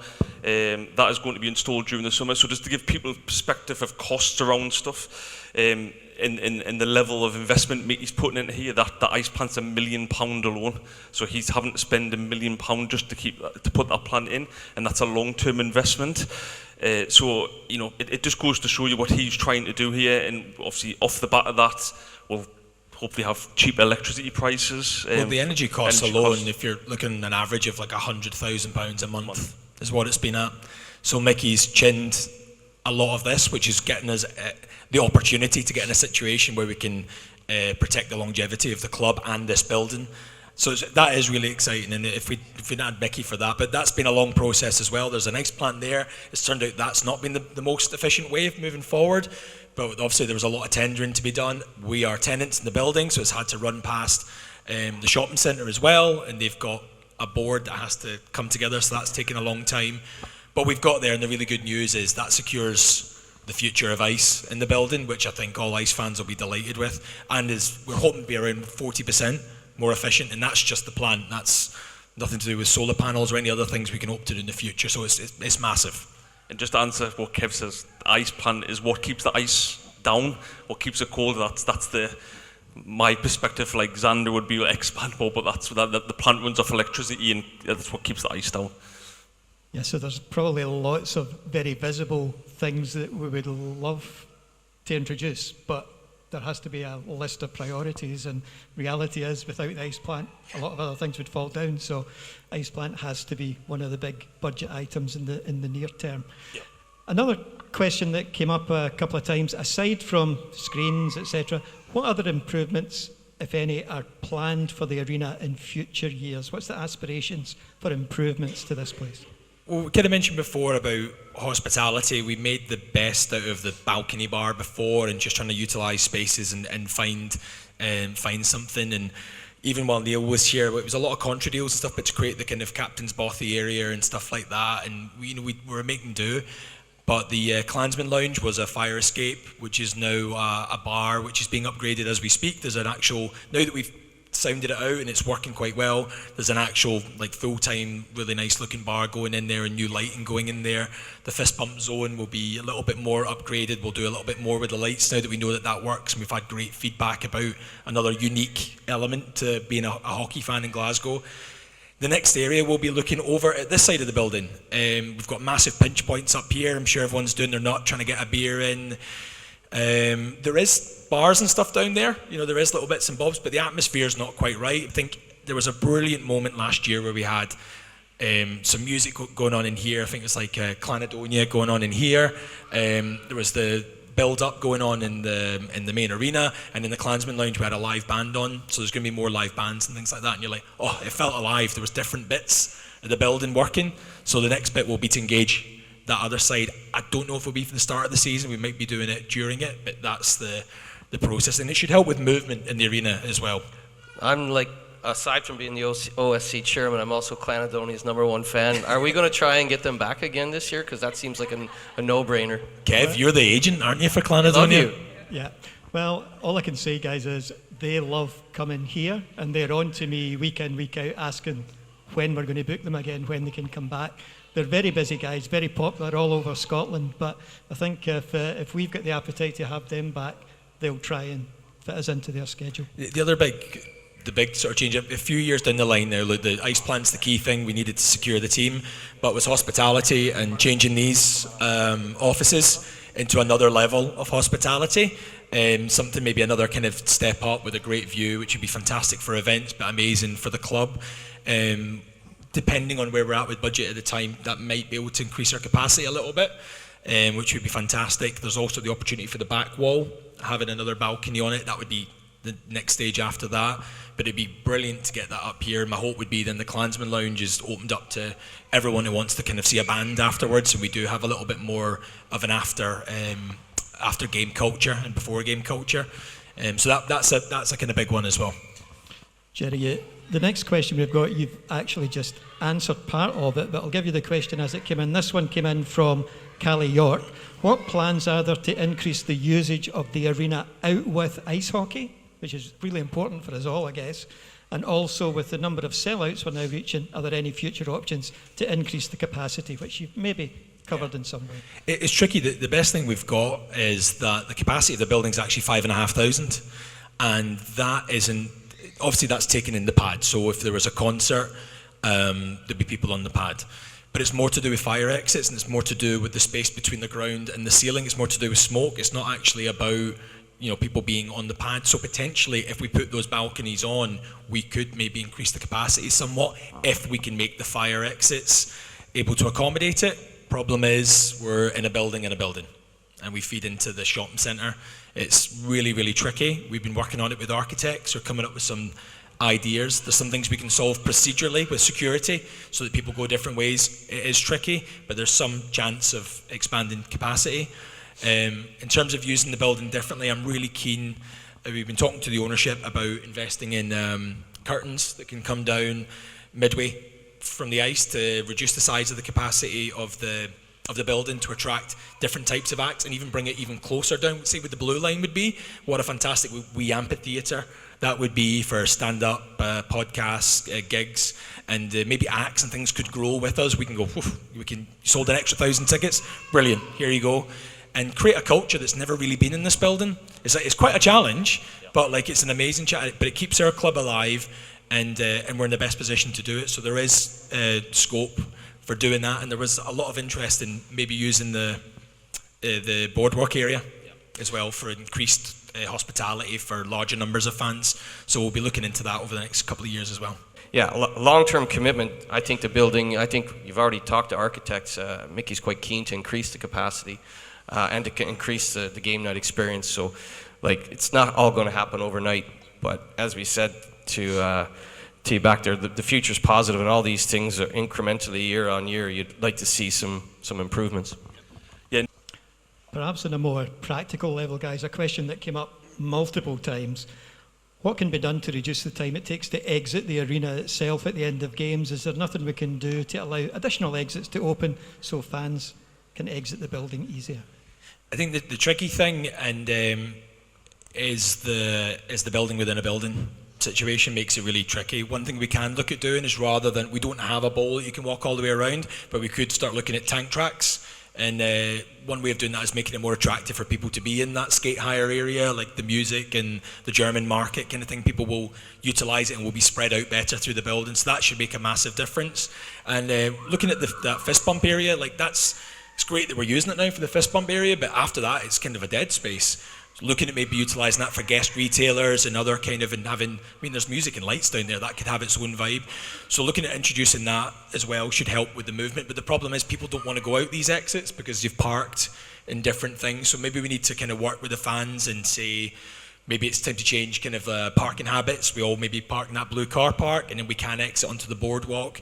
We'll need to increase the lighting out there for legal reasons and things like that. But yeah, there is something can be done. I think the tank tracks kind of thing is probably the solution for those pinch points. Okay, so something that is actively being looked at. Interesting one here. How is the arena business doing? You've already touched on that a bit, Gareth. Is operating the arena proven to be a benefit or a hindrance? Was it easier when we were just tenants, or is it better now that we are owners? It was a lot easier for tenants. It's maddening, isn't it? Really, it's a bit like, you know, you ever like been in your house and I need to change that light bulb, so you go to the drawer with the light bulbs and the drawer's a bit done, so you go to your toolbox to get that, and the toolbox is done, and before you know it, you're up in the attic or you're out in the garden for some reason. It's going back and back and back and back. So, but the secret to our club being successful is going to be the arena being having a thriving summer and its own culture, and people know what this building's for. I think it's fun. It's not really 100% ideal for anything, even hockey. We're short of dressing rooms, so it's up to us to kind of change that. I think it's great for sport. It's such a good atmosphere, and people will know. There's been times I've been in here, it was 800 fans, and it sounded great, let alone when it's 3,500. So it is a special building. So we need to kind of adapt that. But it's been a hell of a lot more. But we just have to do it. It's the only option for the club succeeding and moving on. Okay, I'm conscious we've still got at least one meaty topic to cover, and time is marching on, folks. So if you have any questions on the arena, the building, this is your chance, but I'm going to keep this section short. Any questions on the arena or topics we perhaps haven't answered? All good? One at the back. Oh, where are we? Almost missed you there. It was just to see like Belfast, Nottingham, Sheffield would do gigs in that during the week. Would that something you would be looking to do and kind of cover the rink up to allow arena events? I mean, the boards out there are no use for us, unfortunately. They're warped and they don't fit, and it doesn't make sense to turn it around, but it's something Mickey's really, really keen on buying, investing in the boards. It is just a case of one thing at a time. But you've got to remember now with the business, the ice side of the business is doing really well. The marketing team and everyone have done a brilliant job. Public skating's up to the record numbers. The Clan's up to record numbers. All the ice users are doing really well. There's still loads more to be done there. So if you do take that out, like some of the events that we already have in, take the building out for a week and a half. So do you put that down and do you lose all the regular ice users to accommodate that? It would take quite more investment than just the boards. We would need to invest in a dedicated team to flip it really quickly. When you see it in North America, in New York or wherever. Yeah, they'd have a team of about 30 people working overnight, the bull ring, and no, it's on the list. Like it has been. We have Preston and we have Mickey is like, well, what about this and that? Well, you need to have a dedicated crew. But yeah, no, it's a good question because it's been asked internally. Yeah, I also think I'm sure Corey doesn't want to be out the building too much. Obviously, I think in those rinks in like Nottingham, Sheffield, Belfast very soon, from what I understand, they've also got a second rink. And obviously the issue that we've got here at the moment is that the nearest usable rink for training is down in Auchenharvie. So which is 25 miles away Auchenharvie. So like it's getting the guys down there, and it's a difficult situation. Obviously, selfishly, we want the hockey team to be the priority, but as Jerry said there, we've got to get the arena business turned around, so there's going to have to be sacrifices on that side as well. Okay, thanks for the question. One more. Hi there, it's just, you were saying about looking at getting more changing rooms. Have you got a rough timeline for things like that? Because growing up here, it was fine when I was the only girl getting kitted in corridors, but the game's growing, especially for girls now. We've got about 14 girls having to get kitted in bathrooms and corridors, and it's just not good enough anymore. Yeah, it's really difficult. The building wasn't built with it in mind, so this is the thing that it's designed to do the best, is do ice, and it's kind of rubbish at doing that. Like, we need more rooms for it. We're looking at, with the ice plant going in, there's some walls being knocked down, and we're looking at trying to readjust that and making use of what used to be the old VIP lounge and making it more so we'd have access to a shower. So hopefully we'll have some information about that. We'd love to get 2 dressing rooms, ideally, because that puts us in the room for tournaments and things like that. There's options of having like temporary stuff, but we know it's not ideal. It's a case of just trying to move it forward. So hopefully really soon we'll have some better shower facilities and maybe an extra usable room. So that'll make a big difference for that. No, it's a high priority. Thanks, Katie. Okay, I'm going to move things forward, folks. Time to change the lens, start looking a bit more into the future.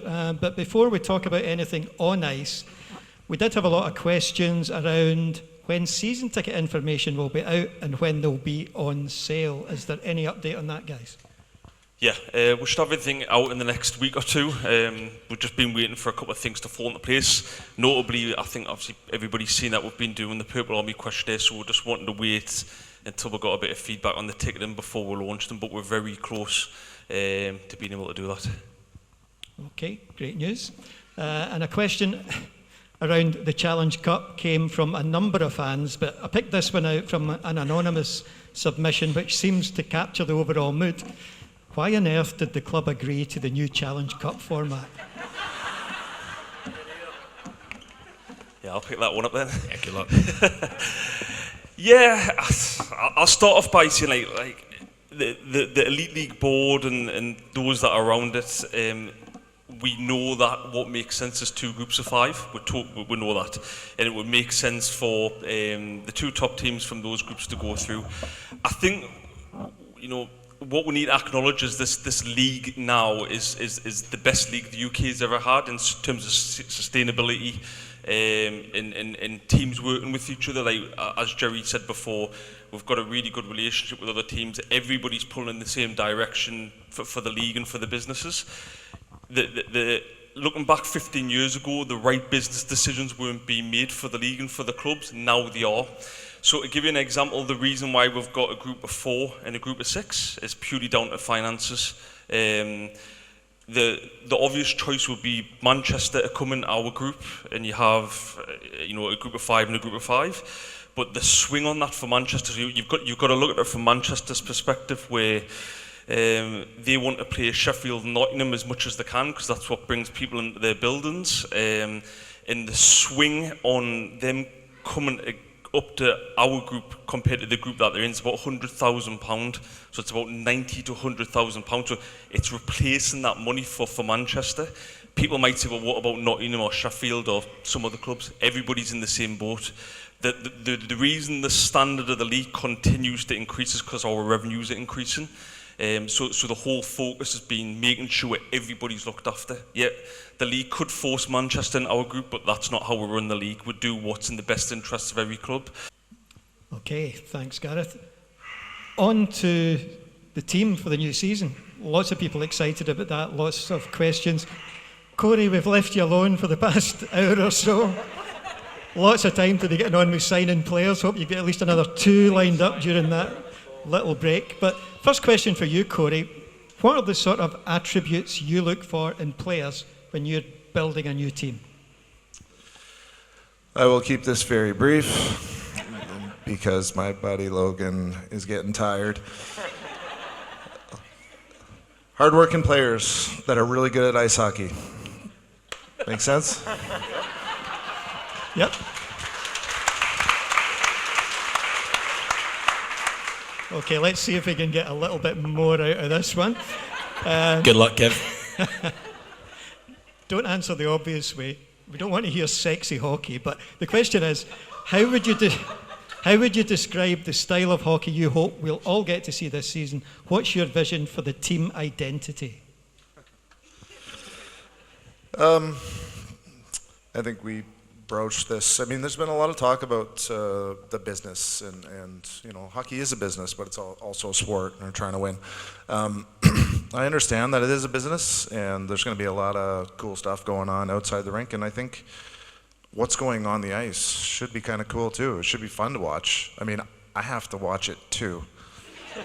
And I don't just get to watch it once, I get to watch it multiple times and teach everyone else by watching it again. So I basically make all my systems and structure, not to get too super nerdy hockey, to make it exciting and fun and fast. I mean, those are the questions I think you should ask. Is it fast? And yes, we're going to try and bring in fast players, but I'm also going to try and program these guys to play faster, which means even though maybe they're not the fastest skaters in the world, maybe they move the puck faster, and then the game goes faster. Okay, are we organized? Now, you guys see the game of hockey in terms of probably random chaos, I would guess. I look at like a surgeon.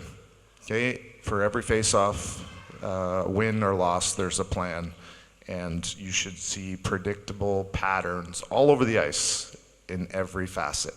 And that'll be your challenge this year, to make sure that you're seeing it, and my challenge is to make sure that it is happening. So, and the last thing is just to make sure they compete. Okay, so are we fast? Are we organized? Do they know what they're doing? And lastly, are they competitive? And that's kind of, I think if you get those three things down and you get the mindset that we're going out there to win every single game, we might not win every game, but before the game, we're trying to win the game, then you should do well. Thank you, and good night. Unfortunately, you're not done. The next one's for you as well. I'm looking forward to seeing how the Kev Corey battle goes this season. This is a good start, good round one. Well, these are what the people want to know. The people have to know. I've had to adjust this question given the events over the past 24 hours or so, Corey. A few fans were asking if you planned to bring in an assistant coach. That question now answered by the great news that last night Mike Serrant is joining us. Just to ask, what's your connection with Mike and what do you hope he'll bring to your coaching team? Mike's a good friend of my friend Rick Strachan, and Rick's been a loyal colleague for a lot of years. We worked really well in Nottingham, and he thought that Mike would complement me very well. I think in our conversations we share values and ideals in terms of hockey, and I think with his wealth of experience in both coaching and his connections within North America and all over the place, I thought he was the best fit for the job. Great, we look forward to meeting him. Given your GB position, Corey, this is one that a few people have kind of picked up on. How do you think it will work if Clan have games at the same time as GB tournaments? Mention made here by fans of the dates of Olympic qualifying potentially clashing with Clan pre-season. Maybe Mike is the answer to that, but how do we intend to manage those situations as and when they come up? All those conversations are ongoing at the moment, but Clan is my priority at the moment. Good to hear.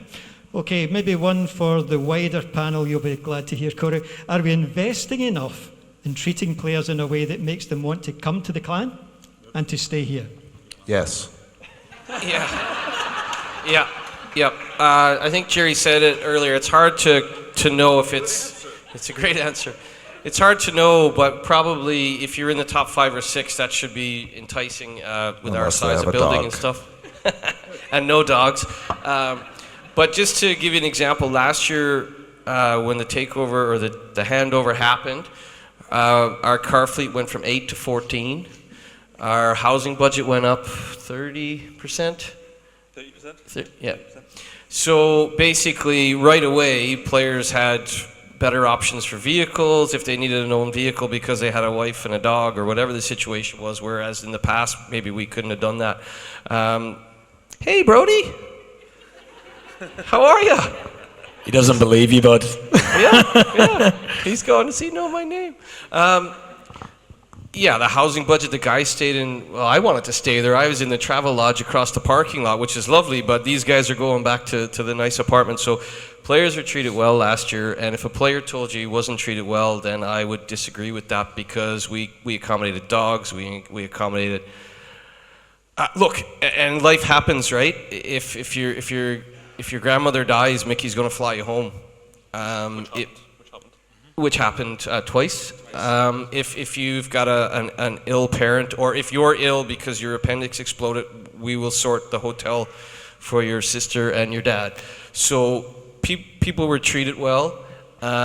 When people were injured, Mickey would call me and say, I want you to call player X right now and tell him that I'm asking about him because I don't have his number and I want you to call me right back and tell me how player X is. So people were treated well. I think spouses, partners, any visiting family were all taken care of. I know when Bryce Reddick's mom was here, she had a ball with some of the wives and girlfriends, and we made sure that wives and girlfriends had their area, they had their drink tickets, which didn't happen in the past.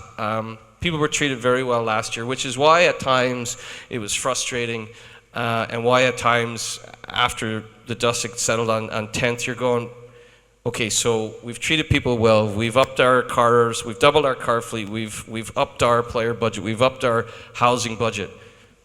we're going to have to make a change because there's not much we could have done as far as treating people with respect, class, dignity. It just didn't work, right? And as we said, it wasn't good enough. So that being said, Corey knows the budget. It's a good budget. Conversations are always happening. Mickey might call you out of the blue and go, you know what, I'm thinking I've got an idea here, and that might benefit Corey's budget or it might benefit the housing. But players were definitely treated, and the players who were here, and this is no disrespect to the previous regime, but the housing was better, the car situation was better. If you had 2 dogs and you were the guy that Jason Morgan wanted, we made it work. Whereas in the past, if you had 2 dogs, you were just striked off the list. So all I can say is people were treated very well last year, and that's why at times I found it frustrating down the stretch that if you heard an excuse, you'd think, well, that's actually not a real good excuse because all you have to think about is hockey. So look, it is what it is. It didn't work out. We have to learn from that. But we will continue to treat people well. We won't look at it treating people well made us finish 10th. We'll continue to treat people well. And if someone was sick, or even in postseason, people that needed help with medical treatment back home, now not even under our contractual obligation, people are taken care of because we do care about our players. You come in here and whether it's 1 year or hopefully you'll be here for multiple years, you're part of a clan club that cares and treats people well. And Mickey has treated me well for 14 years. That's how he operates. He treats his people well. Okay, thanks, Murph. You 2 guys want to add anything? No, just again, travel. I'll touch on travel. Travel was transformed last year. I think people are probably aware that we used to get on a bus to go to Cardiff sometimes the day of the game, but we discussed it, didn't we, about the culture, and the culture needed changing, or we need to get on that path to culture change by implementing better travel. Guys were flying places, travelling down the night before games, staying in really nice hotels.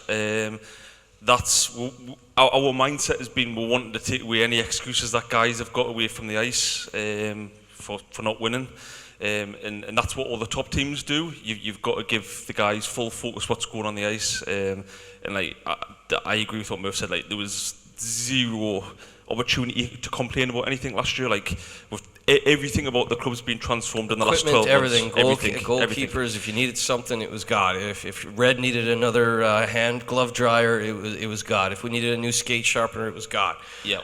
If we needed extra steels, it was God. Oh, that guy wants to use those sticks. It was sorted. So, and the guys were in beautiful apartments in Glasgow last year. Everything paid for. So yeah, we're on the right path. Okay, so I think that gives us a good flavour of what's ahead in 2024-25. I'm getting a little bit conscious of time, folks. We were aiming to finish between 9 and 9:30, and I think we're approaching 20 to 10 at the moment, so we can probably only fit a couple more questions in. Are there any questions from the room on what you've just heard? I think first hand up was down here, Lauren. Okay, go to the back first. Have we, or are we, looking at uni deals again for some players coming in this year? It's certainly an option and an avenue we've explored in the past. Other teams do the same.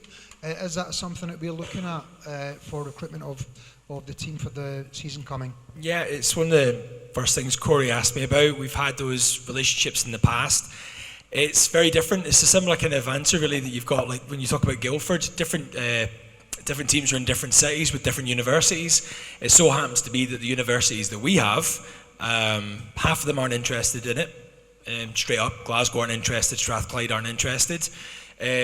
Caledonia Uni, the situation we've got is the players really they want them to pass. They want them to do it well. Whereas in other universities, I've talked to other guys passing, they get a lot of help. It's a very different situation. Also, it's not a bother. Belfast is one that's talked about a lot. They seem to have a lot of places. I know Manchester had a lot with Salford University in the past, and it was not a problem for them to be on. Something I've said to Corey, we can do it. One of the things that I've noticed, Sheffield don't do it anymore. You've got to remember, these players are often important players. You're getting them for a cheaper budget. You're offering them something. You might lose them for your power play practice, because in Glasgow, they're not going to let you off. They've got to come, they've got to study, they've got to do their work. So it's not ideal that some of your key players are missing for key practices. It's something that if it gets us over the line, I'm sure it's there as an option. We had to do a lot of work to maintain them. I'll give you another idea, was Caledonia University. The year we had 3 players on that same course, the dean of that particular part of that college went, why is this coming out of my budget? And he went, the university were really happy with it, but he wasn't happy that these 3 players came out of his particular budget. So if they'd been on different courses, it would have been fine. But so that kind of brought that deal to a head. But West of Scotland is someone we've still been talking to with it. So the options are there. It's just whether or not it's worth it. Really, does it get us that player we need, and is it worth not having them at key practices? As I said, a few of the top teams don't do it anymore. Yeah, because they want they pay them the money and they want them to be there all the time. I'm sure Corey will back us on this, but the market's changed quite a bit in the last 10 years since the university deals came on the block. There's almost no value. You don't really knock off much money when you're talking to a player as much anymore. It used to be cool. Yeah. I need an MBA that sets me up for my life. That's great, and then they maybe stay here 2 years as well. That it doesn't seem to have the same pull. I mean, we got Liam Hillis on a PhD, which is incredible, a value of about 16 to 18 grand. Credit to Liam Hillis, he's smart enough. They were like, he's just a really good candidate, but the negotiations were there and were strong. But nowadays, Liam Hillis came for a lot less, a massive hit on that. Players, I don't think, would value it in the same way now. It's really difficult to get that balance. I'm sure it was different when you were at Nottingham. Corey, guys that would be a really key thing. Yeah, it was valued anywhere between, I would say, £300 to £500 a week, depending on. So if a guy was worth, let's say, hypothetical, if he was worth 750, then maybe you can get him for 450, kind of thing. And now it's just not the same because Belfast's got a ton, Coventry's got a ton. There's so many of them out there that guys, even some wives are going now. So it's all over the place, to be honest. But yeah, the last time I found that we had these school packages, players just didn't show up for practice. It was hard to manage not only the whole entire team, their schedule, but also the players who were in school, their schedule as well. It was just, it's chaos. So if we can afford not to do it, then we're not going to. And we also had some players in the past that didn't pass those courses, and managing that relationship made it really difficult as well. So the players are all different people, right? We sign them to be hockey players, not necessarily students or whatever. They're all different. So it's a lot trickier than it looks, and we certainly don't have the same access that Belfast have. That fantastic course that's connected with Boston University. That's just a great feather in their cap. But it's there as an option, and it's something that we've kept alive. Thank you, Chris. Thanks for your questions. Take the next question down the front. Laura, I'm going to ask you to sprint down with the microphone. Third row. Hi there, thanks. My name is Stephen from the newly formed Purple Army Collective, which we formed 3 months before the end of the season last year. First of all, I'd like to thank you guys for putting this on tonight, which being up front and in our face is what we want. But my question is twofold, and it's all about the atmosphere.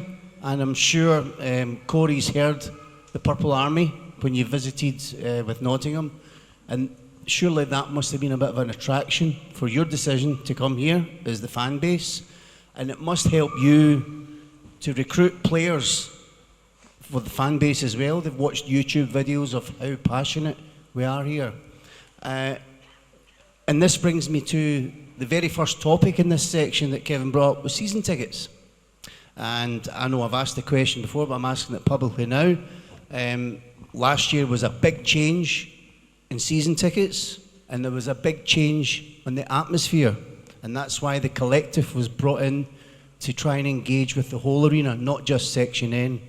Section N suffered badly last year.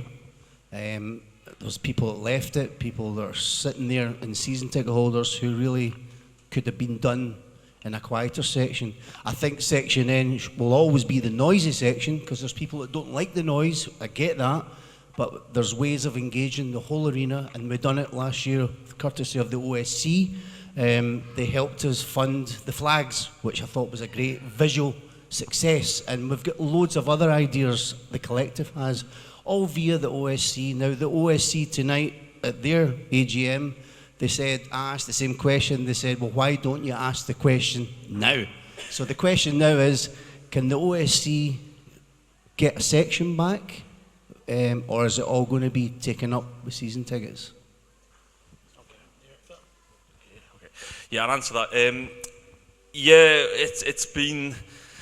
We're aware of this whole situation with Section N, and yes, I agree. The atmosphere wasn't as good last year. We are investigating that at the moment. I think we're probably going to go down the route of giving Section N back to the OSC and run it the way it used to be. It's just up for. We'll have it resolved hopefully over the next 2 weeks. Obviously, Roddy made us aware of the situation tonight. We've been talking about it in the office quite a bit. The atmosphere is fundamental to the game night. It's what helps us sell coming to Clan games. The atmosphere and the passion. So we would like it back. And I think we've said before, we're very supportive of trying to try and generate more atmosphere in any way we can, because it helps the guys on the ice. So, can I just say a big thanks as well, as someone very concerned about having a good atmosphere in the arena. The addition of the flags, whoever's responsible for that, thank you very much for that, and congratulations on a great initiative. That really does have a big visual impact on the game. Oh, thank you. But there is phase 2 and phase 3, but we need funding. So could you ask Bossman if the Purple Arm Collective... Yeah, see, when I said I love when the phone rings and I see Mickey, well, he doesn't like when I'm calling. Because it's... Yeah. One question per person. If you could ask a question for us. No, I'll bring it to him. Just like you said, we're £1 million for an ice plant. Like there's only it's how long is a piece of string. Only want 5,000 for the next phase. Yeah. Oh, there you go. I'd like 5,000 for the next phase. Yeah. No, I'll bring it up to him, but I can't promise anything at this point. There's so much going on. But yeah, thanks for bringing it to him. I know you've emailed and I got back to you. We'll pin another meeting after the last one. It's been a really big success, I think, and teaming up with the OSC like that was a really good success. And I thought the flags looked great. We're always looking at stuff as well ourselves, without it being too club-led, with it being, obviously it's always got to be fan-led, so it's great that people are taking that on board. We did drop the microphone over Section N to kind of help at the Guildford game, which I think it did make people felt more engaged with it straight away. So there's loads of different things that we can try, and we're definitely open to it. And I thought it's been a big success so far. Right direction. Stephen, thanks for the question. We're getting under a little bit of pressure for time now. I can maybe take one more question. First hand up to your left, Laura, in the green. Just when we're looking back and we're reflecting on previous seasons, I think there had been long periods where the teams weren't performing. Last season we had all great parts on paper, but it didn't play out like anyone thought. But we've seemed to be maybe slow or hesitant to make the changes to that in the past. For example, 2 years ago we went 15 games without a win before any changes were made. What have we learned from that, and what systems are we putting in place to allow us to be a bit more agile and a bit more brave in terms of making those changes when the on-ice performance isn't what we want it to be? Well, the ownership's changed straight off the bat, so that the kind of strategy around those things were slower because of that automatically. With Mickey it's not, and there was the opportunity to make changes last year, but coaches have got to make their own decisions, and sometimes we look at things, and if a coach wants to wait to see how players come back when they come back from injury, if he wants to make changes, then that's up to them, and ultimately it will be the coach that decides if he wants to make changes. And I'm really excited again, I know we've said this a few times, but having Corey, like, he understands our league and has seen how it's set up, and he'll know if someone's working right. And as Murph's alluded to there, Mickey said that the support's there for it to change, so the structure's different from those seasons for a start. That's the big thing. I hate excuses again, but we waited 4 months for Charlie to come back. He comes back 2 games and he gets hit in Sheffield and he's out for another 3 months. If you know Charlie's going to be out for 6 months, you bring in a guy and go, you're on long-term injured reserve. Or if you bring in a guy, like we made changes early on, you bring in Reed Petrick, and every couple of months Reed had a broken finger or a broken thumb, or it's not his fault. Matt Barry comes in, we made a change, appendix explodes. Like, there's also in season only so many changes you can make as well. There's a cap on changes, right? There's actually a league rule. So we did make changes where we could last year. I think with people being new to the league, both players and coaches, some of those things we probably could have acted on quicker. But you don't know if Charlie Combs at that point, if he's only going to be out for 4 games, you don't do anything. But then when it turns into 10, 12, 15, you go, oh boy, we're in trouble. So yeah, look, if Charlie was playing, I guess your question is, if we were healthy and we were piss poor, would we have made changes? I think so. But because you're going, well, we can't really replace Mike Pellick because he's Mike Pellick, you know, and he's out at the same time as Charlie and Philippe. Like, how do you find another Mike Pellick? It's just, in season, it's almost impossible. If those guys were healthy and not performing, I'm sure that there would have been much quicker, braver decisions made. But you're waiting for guys that are marquee players, big part of your club, guys wearing letters on their jerseys and stuff. You're waiting for them to come back. And at one point, you might think they're only going to be out for a few weeks, and then it turns into becomes a bit of a nightmare. Yeah. And Corey will know as well. I mean, I'd imagine your team might be set up differently for that as well. Like, there could be, you know, do you carry imports at a different time, at a different stage? And Corey would know that. Well, I won't tell you any secrets because you'll get to hear that with everyone else. But we're trying to put plans in place where we have extra bodies. Not saying spares or more Brits, or you'll see. But I find sometimes coaches are really patient with players because, you know, they're human beings. A lot of them are really good. I've had really good players who, unfortunately, are playing really shitty. And it sucks when you have to fire somebody who's a really good person with a family who's just trying to make a living. But I've done that. Sometimes you have to make those decisions, and it sucks. But you know, I'm more than willing to do what's best for the club. I'm not going to be hair trigger guy when someone really pisses me off and I fire them the next day. That's not me. But I certainly, and it's been afforded to me, might have the opportunity to carry spares. A lot of coaches don't like that because they don't like having to have the conversations with players saying, well, you're not playing today. You're healthy scratched. Because those are uncomfortable conversations. It does not bother me to have uncomfortable conversations. Confrontation does not bother me at all. I think Kevin has learned that tonight. Yeah. Indeed. Very well. Listen, it's 9:53, and I'm wondering when the bar is closing. Yeah. So worry, Corey, we're just about to... I'd really just like to say I've really enjoyed this. It's been wonderful. Appreciate your patience.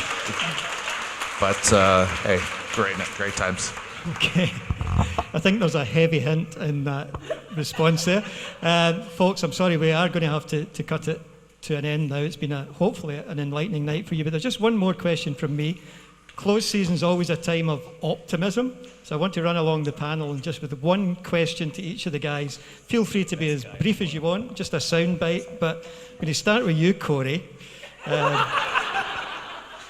Apart from no more questions from me, what are you most looking forward to in the coming season? This press conference being over. Yep, could have predicted that one. Yep. Murph, next. I'll keep it brief because he could probably reach out and strike me from that position. So, look, I'm just looking forward to I'm a positive guy. I was positive last year, and even when things were going down, we did keep in touch with coaches and players and say, okay, well, look, we need to win 2 out of our last 4 games, and we could be 6. So I'm a positive guy. I think I just don't want to be in the same situation we were last year. I think at one point I had an ulcer, and when Mickey called, I was nervous. But look, it is what it is. We've got to be better. I look forward to. I think an off season is a great time for change, great time for things to go in a positive direction. So look, if you stand still and you don't make changes and you finish 10th, doing the same thing over and over again, not a good idea. I think we've reacted in the manner accordingly, and certainly Corey's already well busy. And look, things like this, even this is off season, it's an opportunity to do this. So I'd just like to say thanks for coming out. Thanks for your support last year when it wasn't going well. Certainly felt the wrath at times. No problem shouldering some of that at times, because you have to realize part of our job is protecting the coaches, the players, the people in the office. So again, I won't apologize for that if any of you felt like I was ignoring social media or taking a shot at people on social media. But also, as proven here tonight, everyone here comes in here and is positive, asks great questions. No one's called me No one's, So the point is, it's time for positivity, and it's a time for positivity for the fan base as well. And I would hope that all of our players and our coaching staff, much like last year, even when times are bad, you give them the support. And I'm just looking forward to a fresh start and a new challenge. So thanks for coming out tonight. Jerry. Thanks, Mark. Jerry, what are you looking forward to? Just having more pieces than ever together in place. It's really exciting to have, our coach, our team, our building, our developments, the business side of it. More pieces than ever are in place earlier than ever. So I'm really excited to see the impact that makes from the start, and to just see the change that people will see from that, because it does take a couple of years, and the team didn't finish where we wanted to, but the club moved on, and it's difficult to see that until you see it on the ice, and I'm really looking forward to that side of it. Stuff like this is brilliant. Like the fact that tickets sold out for this, and it'd be great to have it in the big room next time, whatever we're doing, but the fan base is brilliant, and people are spreading the word now, so thank you very much, and I know you do it because you enjoy it, so keep spreading it, because it's going to be really exciting next year. Thanks, Jerry. And on to Gareth. Yeah, I'm exactly the same. I think this is the first time in my time here that everything around us is starting to fall into place. We've said tonight that I don't think we've been in a position to drive the organisation forward and be a winning organisation. But what we've got around us now with ownership and the support staff, and obviously we're delighted to have Corey on board. It's really exciting times. Last year was a bit of a rush, but we've obviously been able to start in March now. We know everybody in here wants to do well. We know we want to win. We want it as well. We're not in it for fun. We want to do really well and bring trophies here. So we're in the same boat as you. We're trying to pull in the same direction. So we're excited, and hopefully it's a much better year on the ice. And thank you for standing by us and supporting us, and onwards and upwards. I'm looking forward to more clan chats with Corey. Will we do a clan chat 8 a.m. tomorrow morning, yeah? Okay, thanks, Gareth. Ladies and gentlemen, Purple Army, that is it for tonight. Thank you for coming. Thanks for showing your passion for the clan through your questions online and in person. Can I ask you just to put your hands together for our panel tonight?